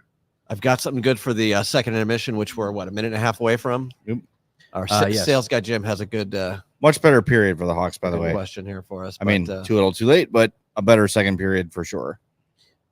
For you diehard wrestling fans, the security footage from AEW. I heard about this. It's a very Oh wait, this is the Very- CM Punk This this situation. is the CM Punk situation that happened in AEW that eventually led to him leaving. It's a clean hit. It from the looks of it, Yep, that's a clean hit. everything that he said on the MMA hour with Ariel Helwani lines up with what happened in the video. So then why would you show it? It's a good question. Yeah, I don't get that whole thing. Like, stop worrying about the WWE and fix your own shit. That's what I think. Because their product is, I'm a big fan, but for the last few months, it's not as good as it used to be, and it's got nothing to do with CM Punk being there. Me feels fix your feels stuff. another WCW situation is Well, happening. the difference is they have all the money in the world. That's true. WCW was owned by a broadcasting company that, Billionaire Ted. then they got bought out by Time Warner, and that was the end of that. Yeah. Tony Khan has more money than the WWE, so And he Is still he in the dresses the s- way he does. Is he in the It same looks like Khan that. family that owns the Jaguars? it's his dad. There you go. So Yeah. yes, they do have tons. They have of more money than Vince McMahon does, so they're not going away anytime soon. I just hope they fix. They were much better their first 2 or 3 years, Yeah, and now they've just kind first few of. years of AEW, I was real into it. Tony Khan needs to stop taking everything so personally and just worry. Maybe hire some people who've done it before and just sign the checks. Apparently, when they showed the video, the crowd cheered for CM Punk, and they're now chanting CM Punk's name during a Young Bucks match. Yeah, I mean, who would have thought? Talk like, about your all-time backfires. there's no reason to show it, especially if it doesn't show anything different. You just stop paying attention to the other company. Hey, it worked for Yeah. WCW. What? Sure did. Oh, for 83 weeks. Right. And who can forget? Vince McMahon no longer owner of WWE. No, he's not. He's got nothing to do with it Right, anymore. right, yeah. WWE is not even the owner of WWE anymore. That's End of the second, everybody. that's right. Oh yeah, Good the period. hockey game. If Yeah. you want to sync up your clocks, the second period's over. Hey, they got one back. Yeah, with 3 more to go. Yay. We're All tied. right. I mean, All we need stranger is things have happened. one goal every 5 minutes, and we got a winner. Oh yeah. A sound strategy from a Oof. one Pierre Maguire. What a bank pass by Korchinski there. Perfectly Just played. a thing of beauty. Perfectly played. All right, so No one picked Kurashev tonight. Nope. sales guy Jim. Yes. Him again. Yeah, I know it is annoying, Ugh, but this he's guy. in the chat. And he asked Just with kidding. his goofy avatar that he has there. His Fred Durst impression. Yes, he avatar. says, "Is there an NHL player that could host Saturday Night Live right now?" No. Ooh, That's a good question. PK Subban could. Subban could. He's not a Not player. active. Brad Foligno Marsh- could. Brad Marchand could. Brad Marchand Yeah, could. but we got to think like if Who's, you're like, if you're legitimately hosting funny? if you're hosting SNL, you have to be some sort of name. Brad Marchand. Yeah, I think He's that's funny. true. I think he can. He's a big enough name. Connor McDavid, no. Sidney McDavid- Crosby, no. See, now I feel like in the last maybe year or two, McDavid has started to open up a bit more. Yeah, but Like, not saying that he's funny, but like at least he's a little He bit more is. He is active slightly within, less boring. active within the Yes. media. he's shown a little more of a personality, but I just don't see Maybe he could do him- the Joe Montana thing. Remember him when I he was think- on SNL? I think Yeah, Gretzky. if the No, Oilers No, go Joe on Montana. and Him too. Oh, okay. Yeah. I think if the Oilers go on and win the cup this year, I know SNL takes summers off, but if they Must be nice. if they were to get McDavid on as a Stanley Cup champion, the height of the hoopla or whatever, I think you could get some funny stuff out of him. I think that sounds like a really good cameo. Like the 2016 actually- Cubs did. I don't think that's a good cameo. I think no one would know who it was. That's probably true. Austin Matthews, Oh God, He's got no personality. I think he does. show his butt. Him and if it's like Austin Matthews on Saturday Night Live would just be him and Mitch Marner playing grab ass for 90 minutes. Mm. Putting their junk in I want each to see other's John faces. Tortorella host SNL. Sure. Yeah. Just have him yell at people in the crowd. John Cooper. Derek King. John Cooper would be great on Saturday Night Live. Yeah. You gotta be but I don't know. Nikita Kucherov. You wouldn't try very He'd be hard. funny though. Just get him drunk. I think Marchand, Sure. Ovechkin would do it. Speaking of getting drunk, Ovechkin. Yeah. He would do it. Ovechkin could do it. Yeah.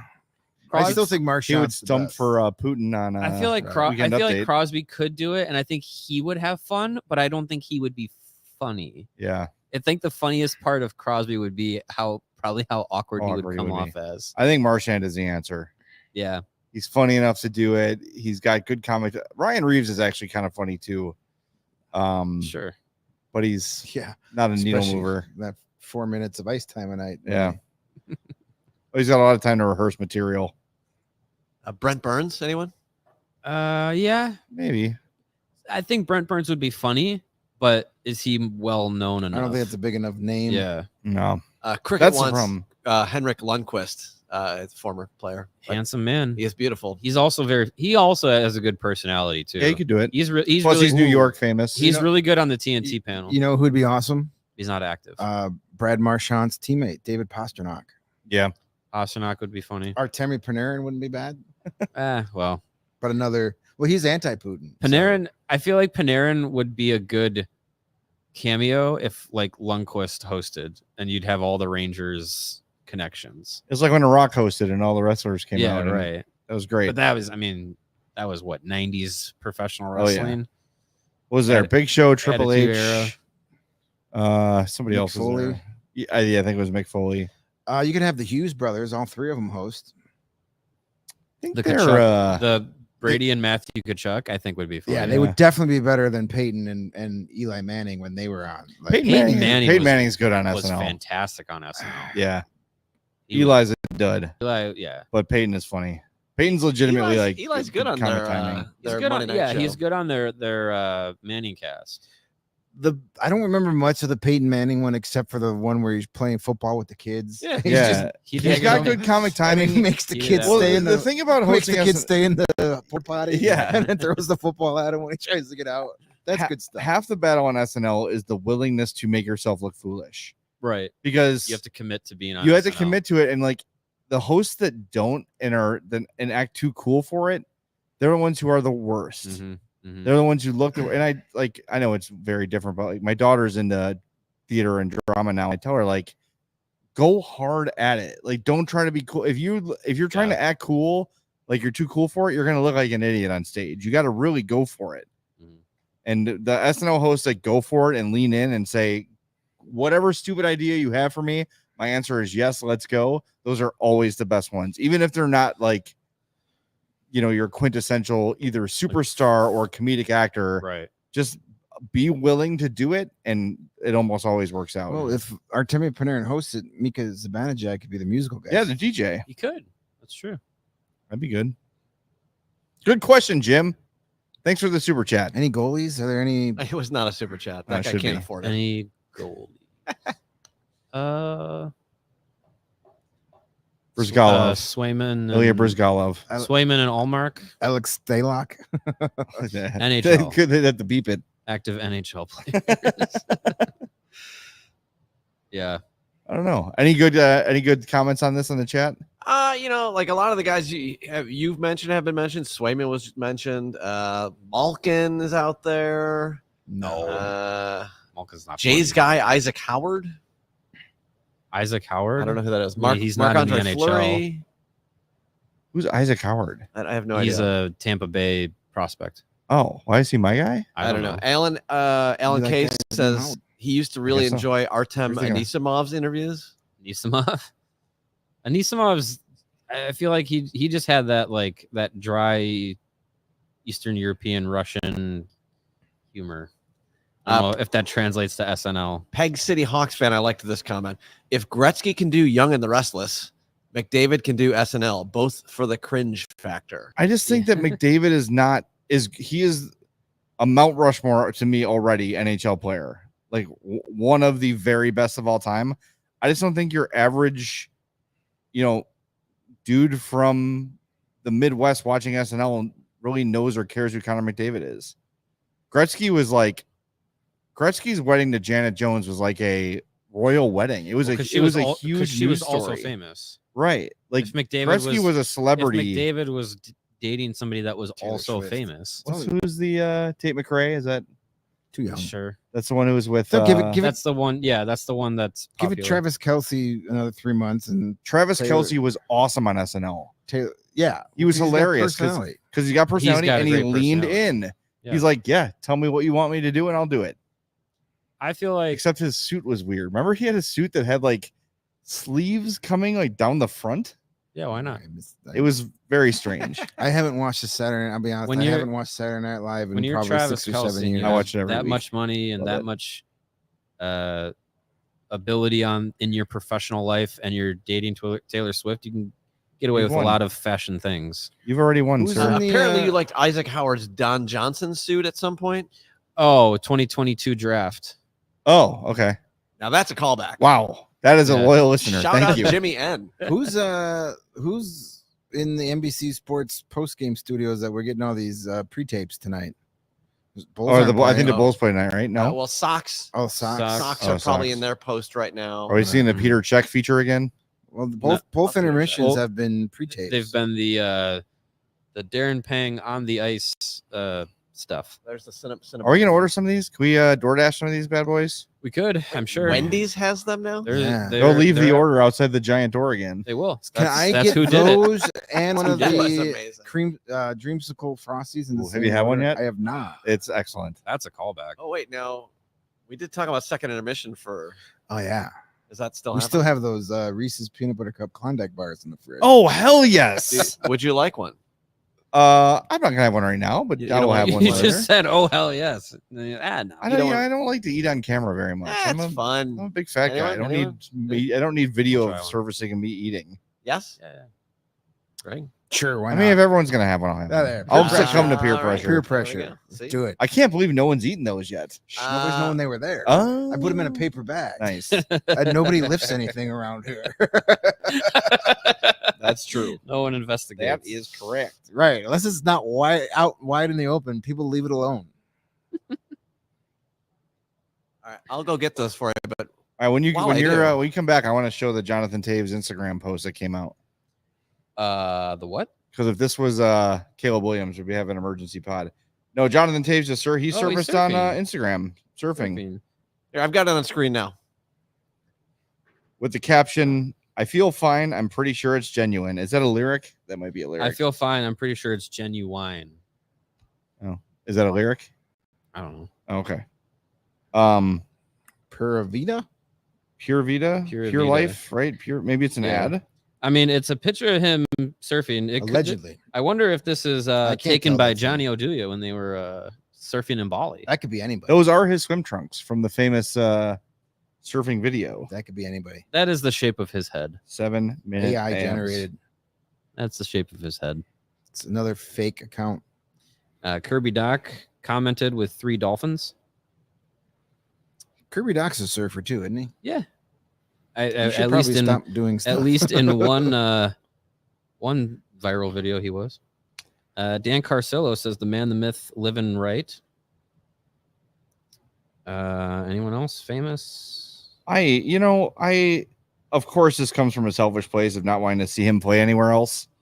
But dude, you've got nothing more to prove. I think Surf. I This- think it's Live the life. This off season, I feel like if Taze was doing the comeback train, we'd see more because he started to get more social media active. Yeah. In the last year or two of his playing time, I feel like if Taze was on the hey, I'm getting back, I want to come back and play train. If he was fully on board with that, we'd see more of him shooting in rinks, skating, workout montages. He'd be a la acting. I Rocky. need a montage. Like, I feel like we'd be seeing that. I feel like we'd see less of him surfing and traveling in Eastern Europe. So I believe that game last year really felt like that was a good buy. that felt like the 20 minutes of post game that he did felt like this is the last time I'm talking as a professional hockey player. To me, my opinion. and he sort of He could come back. kind of leaned that way, right? It was like, why would I go out any other way? Yeah, he could come back. I don't know. I just don't feel like that's the route that That's really he's good. gonna go. This These is a were good these choice. Good job, were Greg. unverified gluten free, right? We looked at we both. We're gonna looked find at out. it. There were no weed in it. Do you want the CHGO bucket? There was whey. Weed or wheat? There's no wheat or weed. Mm. We usually use it to catch the rain, but it's not raining today. Yeah, keep that Home Depot bucket handy. We both looked Shout at out the to our end. friend Coors Delicious. for presenting us this evening. When you Nothing like washing down a Klondike bar when with you ice need to cold chill. Coors Light. Mm-hmm. If you want to be as reach for cold a as nice possible, cold Coors. have a Klondike bar and a Coors. Mm. Oh, they're wonderful. Ever since I got my wisdom teeth out, Was that recent? I'm very cold sensitive. Wait, I got them out last summer, Oh, this past summer. By the way, PSA for our listeners: if your dentist tells you to get your wisdom teeth out, don't wait till you're 46 I was going to That's a ask good about idea. because the. it effing sucks. Yeah. That's good advice. Yeah, do it right away. I was told when I was 13. I'm like, sounds good. I'll be right back. 33 years later. I had mine out when I was 17. Lucy B is enjoying the ASMR of you guys eating Yeah, those. crunching. I still have my wisdom teeth. That's why you're Keep so 'em. wise. Sure. Wise Scam. ass. Big dental. Yeah. Well, between bites there, McLovin has a question. Boys, how are we feeling about the Ice Hogs gaining Lardis and Ludwinski? Are they going to play Friday and beyond for the playoffs? No. So Lardis is on an ATO, which is a 2-week period. He's just there for the vibes. He's gonna hang out. Vibe He's gonna check. practice. Lardis. He's gonna hang around the team. Lardis. He could technically play under the ATO contract, which stands for amateur tryout. I don't see that happening. Ludwinski, though, he's there. He's already signed his entry-level deal and I believe meets the age requirement to be eligible to play, I think. So he could play. And with Cole Gutman being out the next 3 to 4 weeks, that's an open roster spot. I don't know how quickly he'd be in the lineup, but I think it'd be surprising if Ludwinski was sent there and didn't get any playing time. Is he playoff eligible? Because what don't you have to be on the roster by the trade deadline day? That's if you're in. That's if you're Different for. if Okay. you're under that's if you're playing NHL or AHL games, I believe. Right. If you have a. Well, it's like last year when they signed Colton Dock and those guys didn't play in the playoffs, right? Yeah, but they didn't really play at all. Right. Yeah, all those guys that they signed last year, or that they brought in last year. Yeah, it was Gavin I mean, Hayes. they brought Ludwinski was Ludwinski one of and them, Gavin yeah. Hayes and Comezo and all Comezo. those guys last year, but those were all ATOs, so they just showed up and practiced. Ludwinski, I think this year would actually play. Vardis isn't. No. I don't know about Ludwinski. We'll see. Give him a shot. You guys are ridiculous. I mean, maybe in one of these last couple of games, but he's not a guy I'm putting out there every night for the playoffs. You know, that's not a time where you go, "Hey, rookie, go get him." No, but you and can you kind him, of take away a spot from a guy that's grinded the whole season. But maybe one of these, you got your next 2 weekends are 3 games in 3 days. So put them out there each of those Sundays. Give somebody a breather, see what you got. But as far as him playing every game and playing in the playoffs, unless he plays well enough to where Andres Soren says, "I can't bench this kid." I think he's more there to just be an extra body, maybe get a look. Well, the good thing is they've already clinched a playoff spot, and they're a decent amount of points clear of that play-in round. So you have the ability to say, like, we can play this young guy. You might be able to get second this new place. guy, and we're not really risking that much if it doesn't pan out.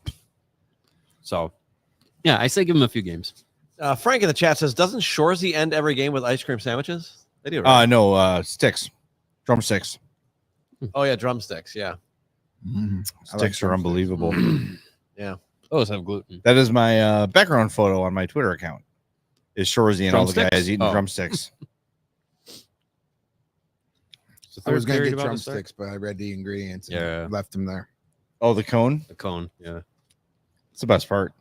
Really, I saw at Unfortunately, Marshalls yeah. they like sell the bottom part with the chocolate. They sell, they sell those individually. We had them. Oh, They're called just a tip. that's They sell them at They're Marshalls. just the chocolate That's filled weird. cone. We had those in tips. Elizabethtown, Kentucky. Remember? You're right. We did. Yes, we did. All right. We are. The broadcast is back. Third period is about to we begin. will let you know. Why are you harshing our mellow? Well, I'm just saying. I'll actually try to let you know when the Lord, puck stop drops. making us pay attention to this. Well, no, we missed like the puck drop in the first 2 periods. So I figure by the third period. I we don't should think figure this anybody's out. watching. Oh no, Lawrence. everyone is paying very All much right, close the attention. referee is telling Connor Bedard something. Yes, he's saying. Hey, I better get that invite out to your cottage if you want calls next year. Yeah, and try not to get run over by Hey, 75. I've got you over 4.5 shots on Prize Picks. Can you get a All right, the couple puck more is here, dropped. kid? Puck is dropped. Let's go. 1958, All right. 57, 56, goals, baby. 55. Yeah, 1 goal every 5 minutes of this period, and the Blackhawks will come away winners. Excuse me. Ooh, burping. What time are those Frozen Four games tomorrow? The first one is between Boston and Denver. That is at 4:00. And then the second game is between Michigan and Boston College. That is at 7:30. All right. You can read all about it in the latest rebuild report. And you can read all about the Rockford Ice Hogs news in the latest rebuild Yes. report. Find it on allchgo.com from myself and Greg. Cole Gutman and his injury. Thanks to Cole and his Gutmans. that bum from the Grand Rapids Griffin. Yeah, Got a 2-game suspension for that slash. good. Deserved it. Yeah, Nolan Allen and Cole Gutman out for a couple of weeks. Yeah. But if they miss that play-in series, which is starting to look like it, that's an extra week that you don't have to play. But we looked it up. What was it, like 10 days? A 10-day layoff? So I think Allen About a 10-day should layoff? be ready for whenever they start. Yeah. If they go right to the quarterfinals, Because his was a 3 to 4 week timeline. but a week he's already a but week he was into that. Yeah. And they have about And a Gutman could be, and a half, 2 you know, weeks. I don't see him missing a lot if he gets back in that 3-week time. Yeah. Because you got, another week and technically 2 weeks. So to the 2 season. weeks of the regular season, and then if you don't play in the play-in, you have another That's a week a off week before plus, yeah. before you Here, play a let's go. playoff game. So So if anything, he's back for the division finals if they get past Grand Rapids in Yeah. the second round. They still have a chance to catch Grand Rapids for second place and get They home do. ice advantage. And they're only 3 points back? behind them, and they play each other for the final time Friday night. And there's what, 4 games left? 6. 6 games. So there you go. They There's plenty of time to gain. 4 of gain those that are ground. against, or half of them are against the Milwaukee Admirals. Of course. They play Grand Rapids. Oh, And then That's back-to-back home games against Milwaukee this weekend. Next weekend, it's Wolves, Milwaukee, Wolves. Nice. They will finish the season. Couple bus trips down I-90. Yeah, the Ice Hogs' last regular season game will be a week from Sunday at the All-State Arena in Rosemont. So if you want to check them out, if you're in the Chicago area and you want to see them play, maybe you'll see Paul Ludwinski. Maybe Lucas Reichel will be there Yeah, maybe the last game of the season, because the Hawks season ends Thursday. the 18th. Yeah, and then the Ice Hogs play It'll be Friday, ending on Saturday. Friday because that game puck drop at 9:30. Well, yeah, sweet. Well, yeah, Friday here. that'll be Correct. the end of that. we should No, we shouldn't. probably have a production meeting on the air right now. Why not? Why With not? their Let's, exit interview day will probably be. let's let everyone in on this.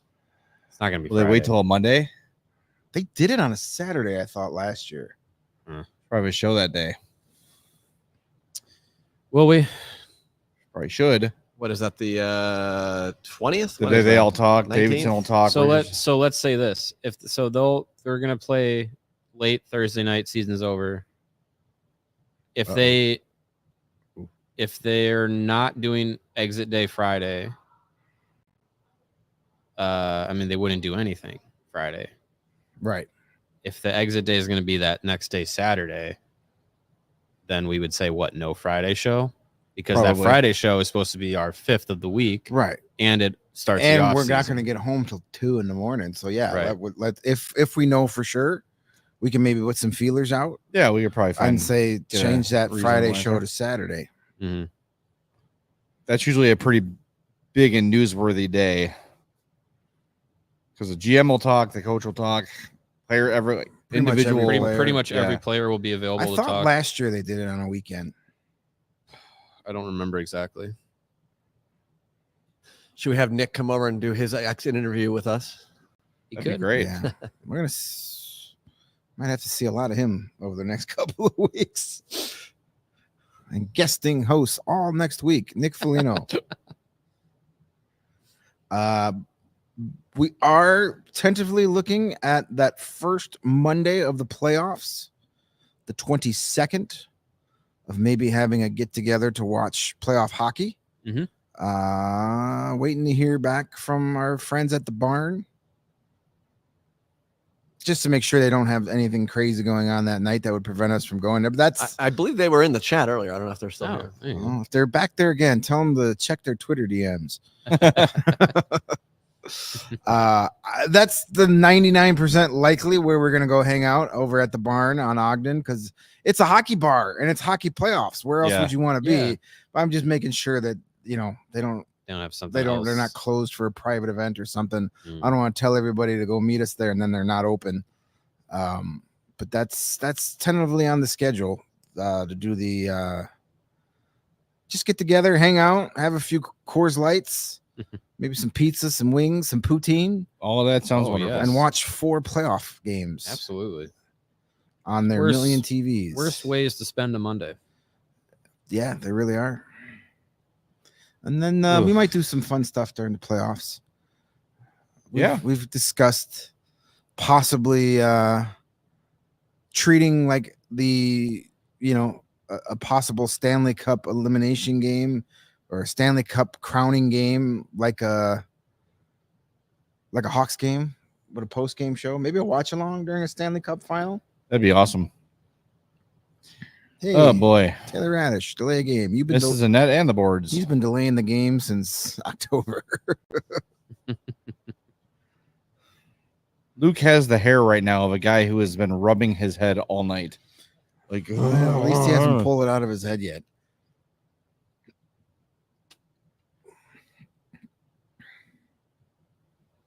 That was weird. What just happened? Did it hit the camera? Oh, maybe, yeah. I don't know. Someone was waving their hat. Maybe someone got plunked in the head Oh, tipped off off the his stick, stick and right over the glass. over the glass. Hopefully everyone's okay. Oy. Can we not do this? Get back on the net, please. We just scooch on back in there. Scoot on by. Mark Lamont asks if you guys thought about reaching out to Johnny Taves. Yeah, he's not going to talk to us.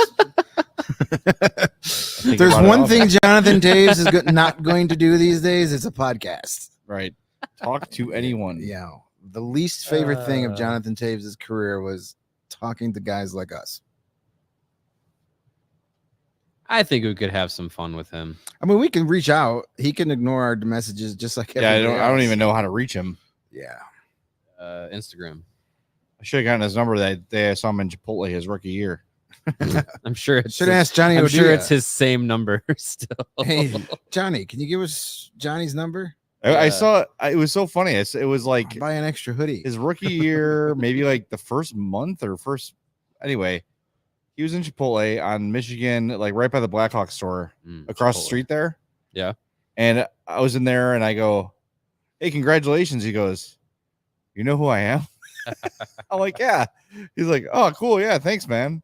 I think it was like you could tell he's like, "Oh God, I'm not gonna be able to go to. I will not be anonymous much longer here." Can't just go to Chipotle anymore. I gotta Yeah, go to Qdoba. and I saw Patrick Kane in Qdoba like 3 months later. The one right there on what is that, Randolph? I don't know. Like right outside the cultural center. It's gone now. Ooh, I don't know. Or Washington. Slager. Oh, Oh. Might be Oh, if there's Washington. one thing we know about hockey players, they love their fast food I love their Mexican Chipotle. cuisine. And Taves went to Chipotle, and they're still thriving. Qdoba is no longer in business. Weird. No, It is still in business. Qdoba's It still is. in business. Yep. There's still Qdobas around. Oh, I've never They're been. they're far less than Less- Chipotle's, but Never had they're one. still around. Oy. I used to prefer Qdoba over Chipotle, but I think that was influenced by the fact that when I was in college, there was a Qdoba and not a Chipotle. Qdoba used to sponsor the Blackhawk games. Well, they had were an queso. in-game sponsor. Queso was their game breaker, and now Chipotle has queso, and they fixed their queso. They sure did. But my Chipotle's my queso is good. podcast partner Rick Camp will fight to the death in honor of Qdoba over Chipotle. And I said, clearly, Rick, you're right, because there's so many Qdobas and so few Chipotle. Speaking of fast food, Well, just because chains- there's a lot doesn't mean that it's good. There's a lot of Subways. I think there's a demand, though demand would dictate that one is better than the Speaking other. of fast food chains, starting with Q's, whatever happened to Quiznos? I love I like Quiznos. It still Quiznos a lot. exists. Do they? They are like very smattered around, but there Yeah, are some. they're holding on. Last one I went to is it Rocket Bar by Wrigley, right there in Clark and There's a Waveland. Quiznos there? There used to be What is it now? Rocket Bar. Really? I think so. I don't To know. Quiznos into a bar? That's gotta be the smallest bar ever. Well, I think it's like the whole building. Mm. I like the Quiznos. I liked any place you can just get honey Well, mustard dispensed into a cup is a Quiznos was they were the first that did we baking, toast or the everything. toasting, the Yeah. toasting of the Did Potbelly do that first or Quiznos? 3658 North Clark. All right, Love let's see what's there now. Potbelly. Potbelly's great. 3658. Are you aware of the Potbelly hidden menu? No. They got Google sharp it. ass bread. There's like sandwiches that aren't on the menu, but if you ask them by like their code name, they'll make them for you. Mhm. Interesting. I always just Okay, got, there's now a Hertz apparently. Went from sandwiches to Renting usually. cars. Oh, it's right next to Casey Moran's. Okay, You know where I don't Casey know. Moran's is? All right, Bernie's. You know I Bernie's. mean, I know the general It's in area. Wrigleyville. Like I haven't. that stretch. I don't go drinking in Wrigleyville anymore. Clark and I Waveland. couldn't- I mean, I know it's by the metro side of the ballpark. Yeah. Yes. I know that, but I just as far as like what building is which, I lost track of that. Yeah. Speaking of Potbelly, speaking of Chipotle, speaking of Potbelly, I was shocked at how much the Potbelly sugar cookie got shellacked in the I'm fat bracket. Yeah, it's because ridiculous. By the way, I should tell people, I had that in my championship game. I had parent tax in my championship game. If you want to vote, by the way, for the Flabby 4 of March Fatness, go to Yeah, at Charlie I'm was Fat Pod. asking. He was trying to get a rundown on the Flabby 4. Yeah, at I'm Play Fat by Pod on Slager. Twitter, and you can find the link there to go vote. It's a Bitly link. Voting for the Flabby 4 ends tonight at midnight. What are So the matchups? jump on. It is steak versus tacos, Ooh. and it is shade versus beer. Why can't we just combine it in the steak taco and everybody? Well, gets that's my happy? argument. Is you that's don't a- have you. I mean, you can't have tacos without steak, but the best tacos are steak tacos. Yes. Ergo, steak should win. But I don't. Mm, I don't think steak is gonna. I took a quick peek, like at the first couple hundred votes, and steak's should got win. some work to do. I mean, steak a should very good the best kind of steak, Oh damn! I think, is better than the best kind of taco. Correct. But because tacos can Oh, be Shoot. filled with so many different things, They are I think- versatile. I think the versatility of tacos. But burritos are already in, and burritos are superior. Burritos are already in the Onion Ring of Honor. So what does that mean? I mean, you already have your What is Mexican. the onion ring of honor? That's Does what it disqualify you from being in the tournament? No, I Oh. mean, it means you already won. Oh, okay. Oh, So there's no it's need a- to- yeah. So it's a. March Fatness winners. Thanks for listening, guys. Go into the Onion Ring of Honor. I'm having you explain it to everybody else. Oh, thank you. Yeah, Not all of us. and then you can are- get yourself the T-shirt of Andy Reid holding. Okay, so I'm trying to remember everything from memory. The shirt for the Onion Ring of Honor is Andy Reid holding a burrito, standing on a wheel of cheese. I think he's also. Oh yeah, he's also holding. Oh no! All right, no, hold on. He's got a pizza box open with a burrito on top of the pizza. The other hand, he's holding bacon. He's got his foot up on a wheel of cheese, and there's an air conditioner in the photo as well. Is this a real photo that was taken of him? It's a no. It's a caricature. So are those all the past winners? Yes, those are all the Okay, Past winners. including Andy Reid as a past Andy winner Reid too. is a winner. Andy Reid is Oh, that's our wonderful. king. Yes. So all right, Can I send you this design? Oh, Law, that's funny. so you can put it up. All right. so I'm making sure I'm not missing anything. great fans of the Grateful Dead are deadheads. You know, what are the diehard fans of the I'm Fat podcast called? What do you call We they- them? don't, I they don't think they have a fatheads? name actually. I think Fatheads makes a lot of sense though. Fat fucks. Yeah. Well, those are just the hosts. I'm trying to get a good image here. I'm gonna start a podcast called the I Am Gluten Free Podcast, and it's just depressing. Oh, let me Yeah, show you the thing. the listeners Just, are going to it's be. just 30-minute It's just episodes. say- It's 20 just minutes of 30-minute foods I episodes of can't eat. people of foods people can't eat as the Blackhawks go down 5-1. Yeah, well, hey, Oh, no, I Oh, missed it. Robert Thomas. Rob Thomas pushed that one over the goal line. Yeesh, that sure was a smooth move. Hope I'm in bed by 3 a.m. Like all these train references we're making. Matchbox 20. I know. I just wanted. Is there really a difference? Not really.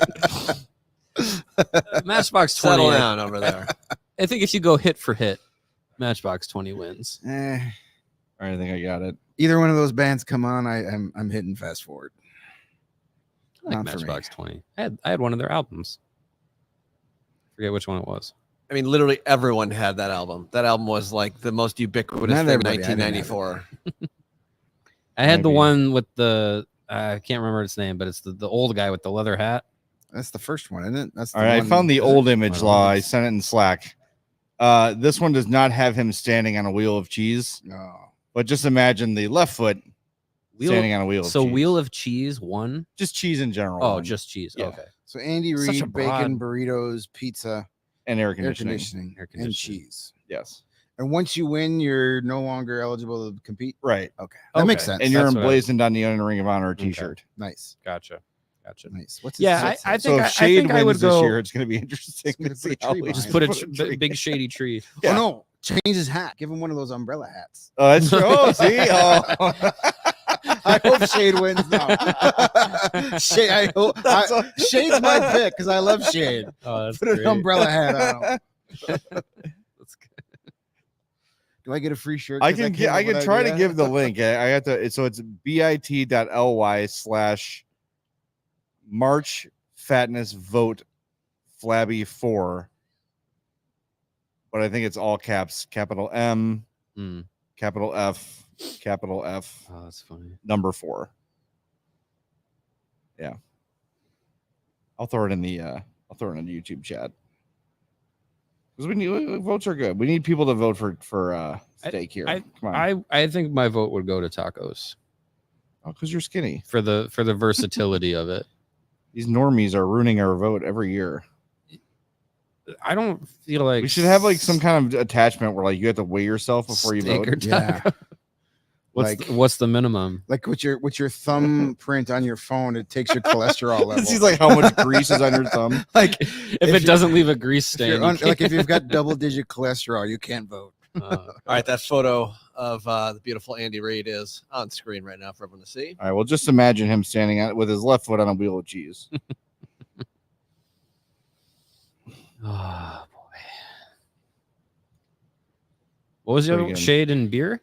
Shade, beer, steak, and tacos. That's the Flabby 4. See, I mean, I can't have beer, but I don't get beer's real relevance. I know beer's enjoyed by fats and normies. I agree. Yeah.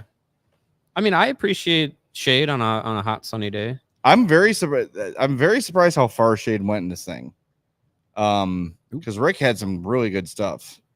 But we always rip the normies because like Gold Bond never goes far. Because normal people don't have to depend on Gold Bond like we do. Because it's been so warm in this studio this week. Yeah, you need it. I Gold Bonded up when I got out of the shower today. That's was it you telling me about the monkey butt? What is it called? Like anti-monkey butt powder or something? Wasn't me. It's the same idea as Gold Bond, but I think it might be a little more strong or maybe more mentholy. Have you ever used the spray Gold Bond? Oh yeah, it's good stuff. Yeah, it's instant cooling. Yeah. Problem is I just use the whole can at once because it's just so wonderful.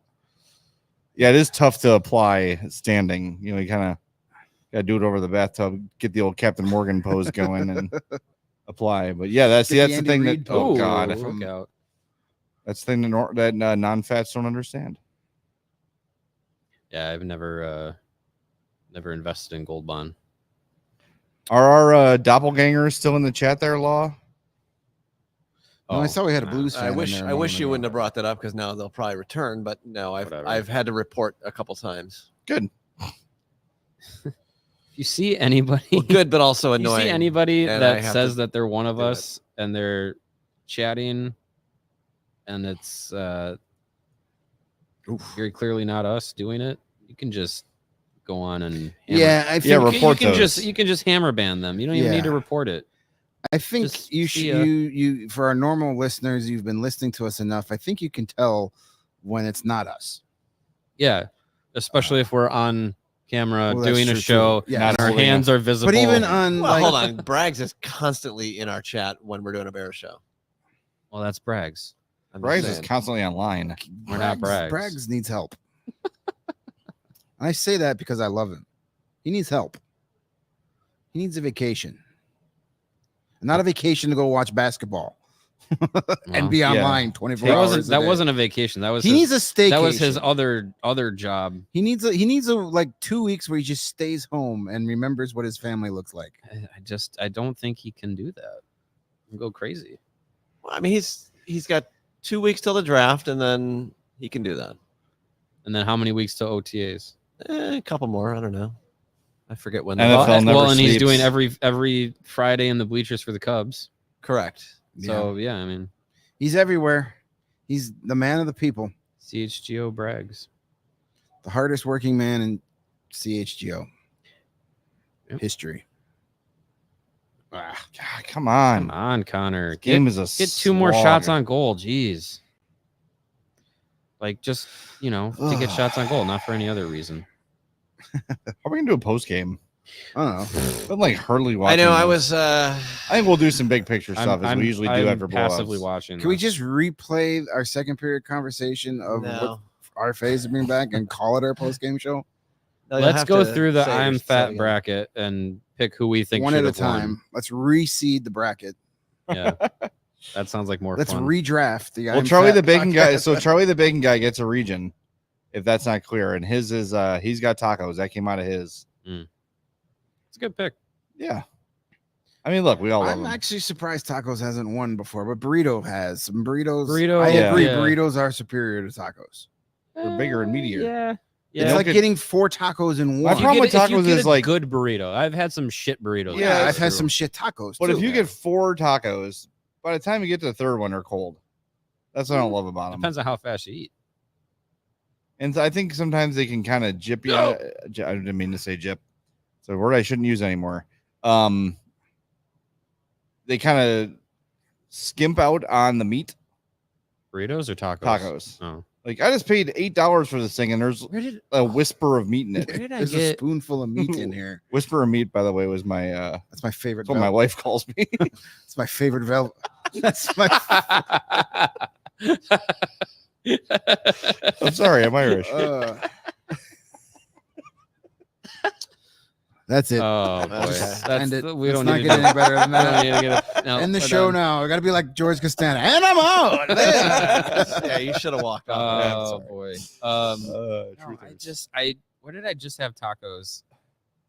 That at before our takeover event, I got the tacos at Crossroads. They filled those things as full as they could. I couldn't know. fold it to where the 2 ends of the tortilla could touch. Like it was All right, full. that's a meaty taco. Yeah.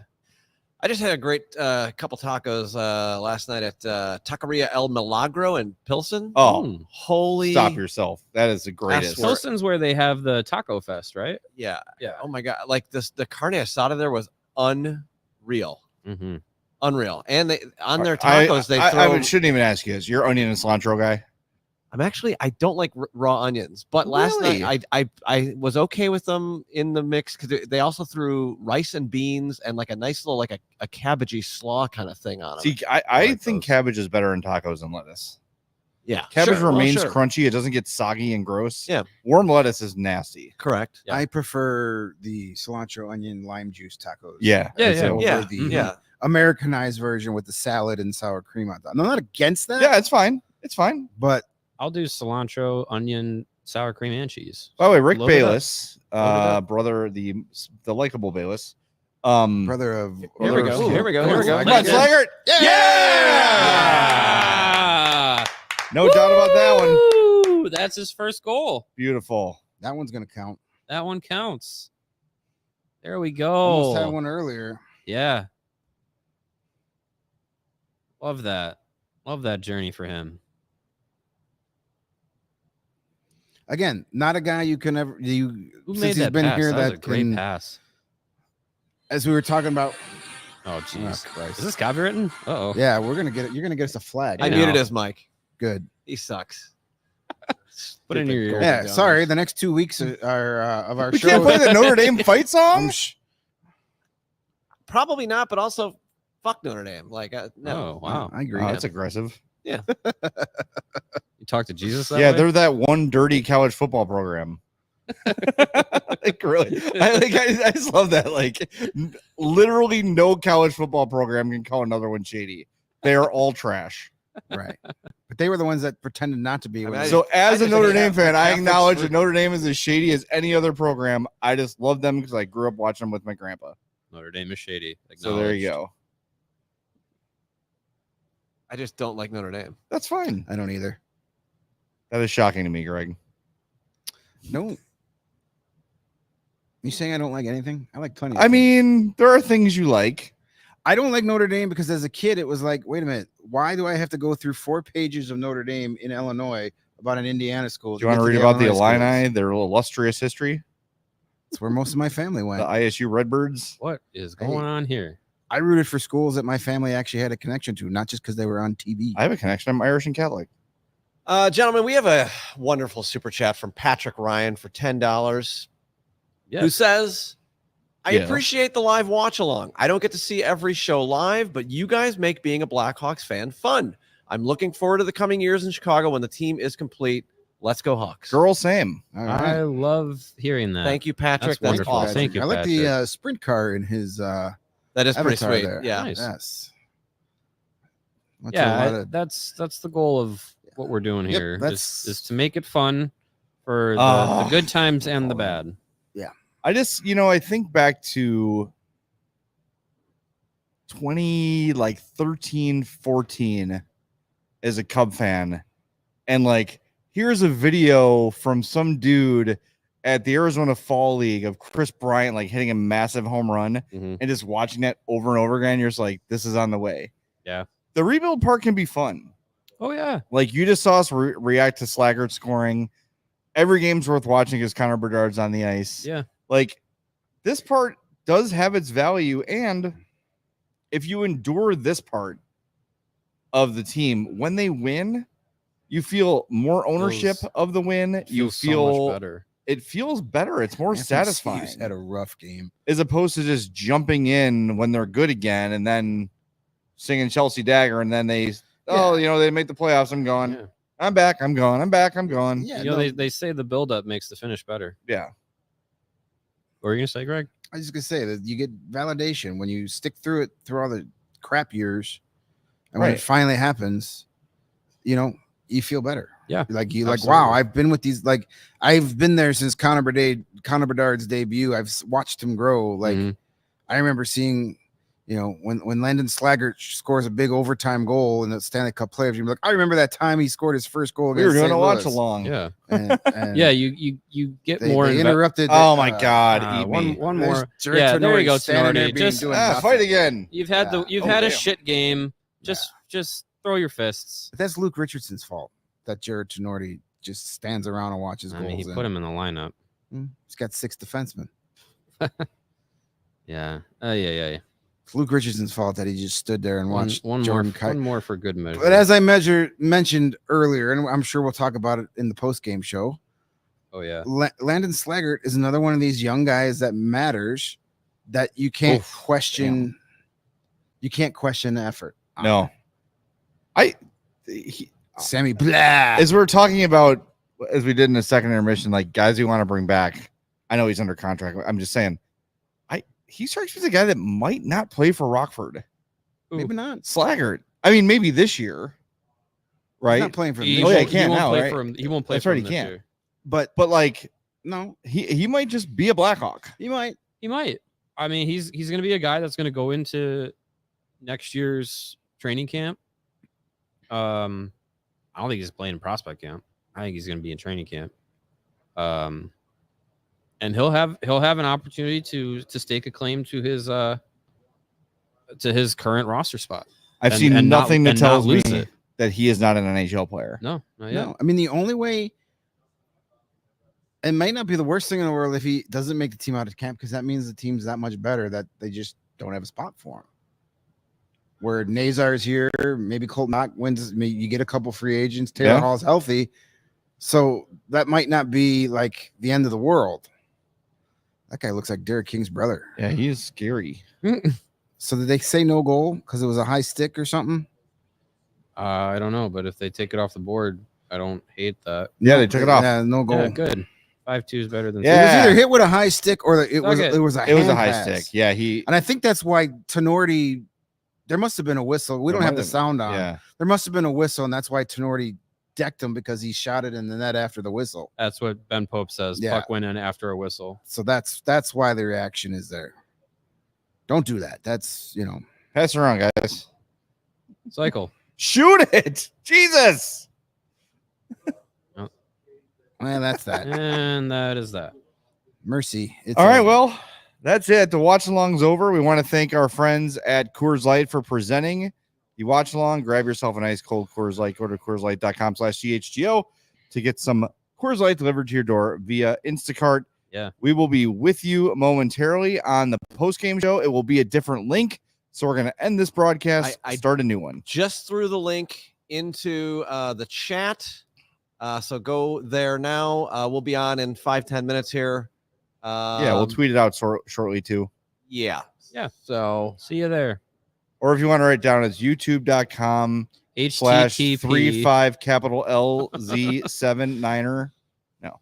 colon tweet out the link. // All right. Anyways, 5-2 Hawks lose. 5-2 See you in a Hawks minute. in a bit. Lose. Bye. Thanks, Coors Light. Love you. We all silly like the mayor.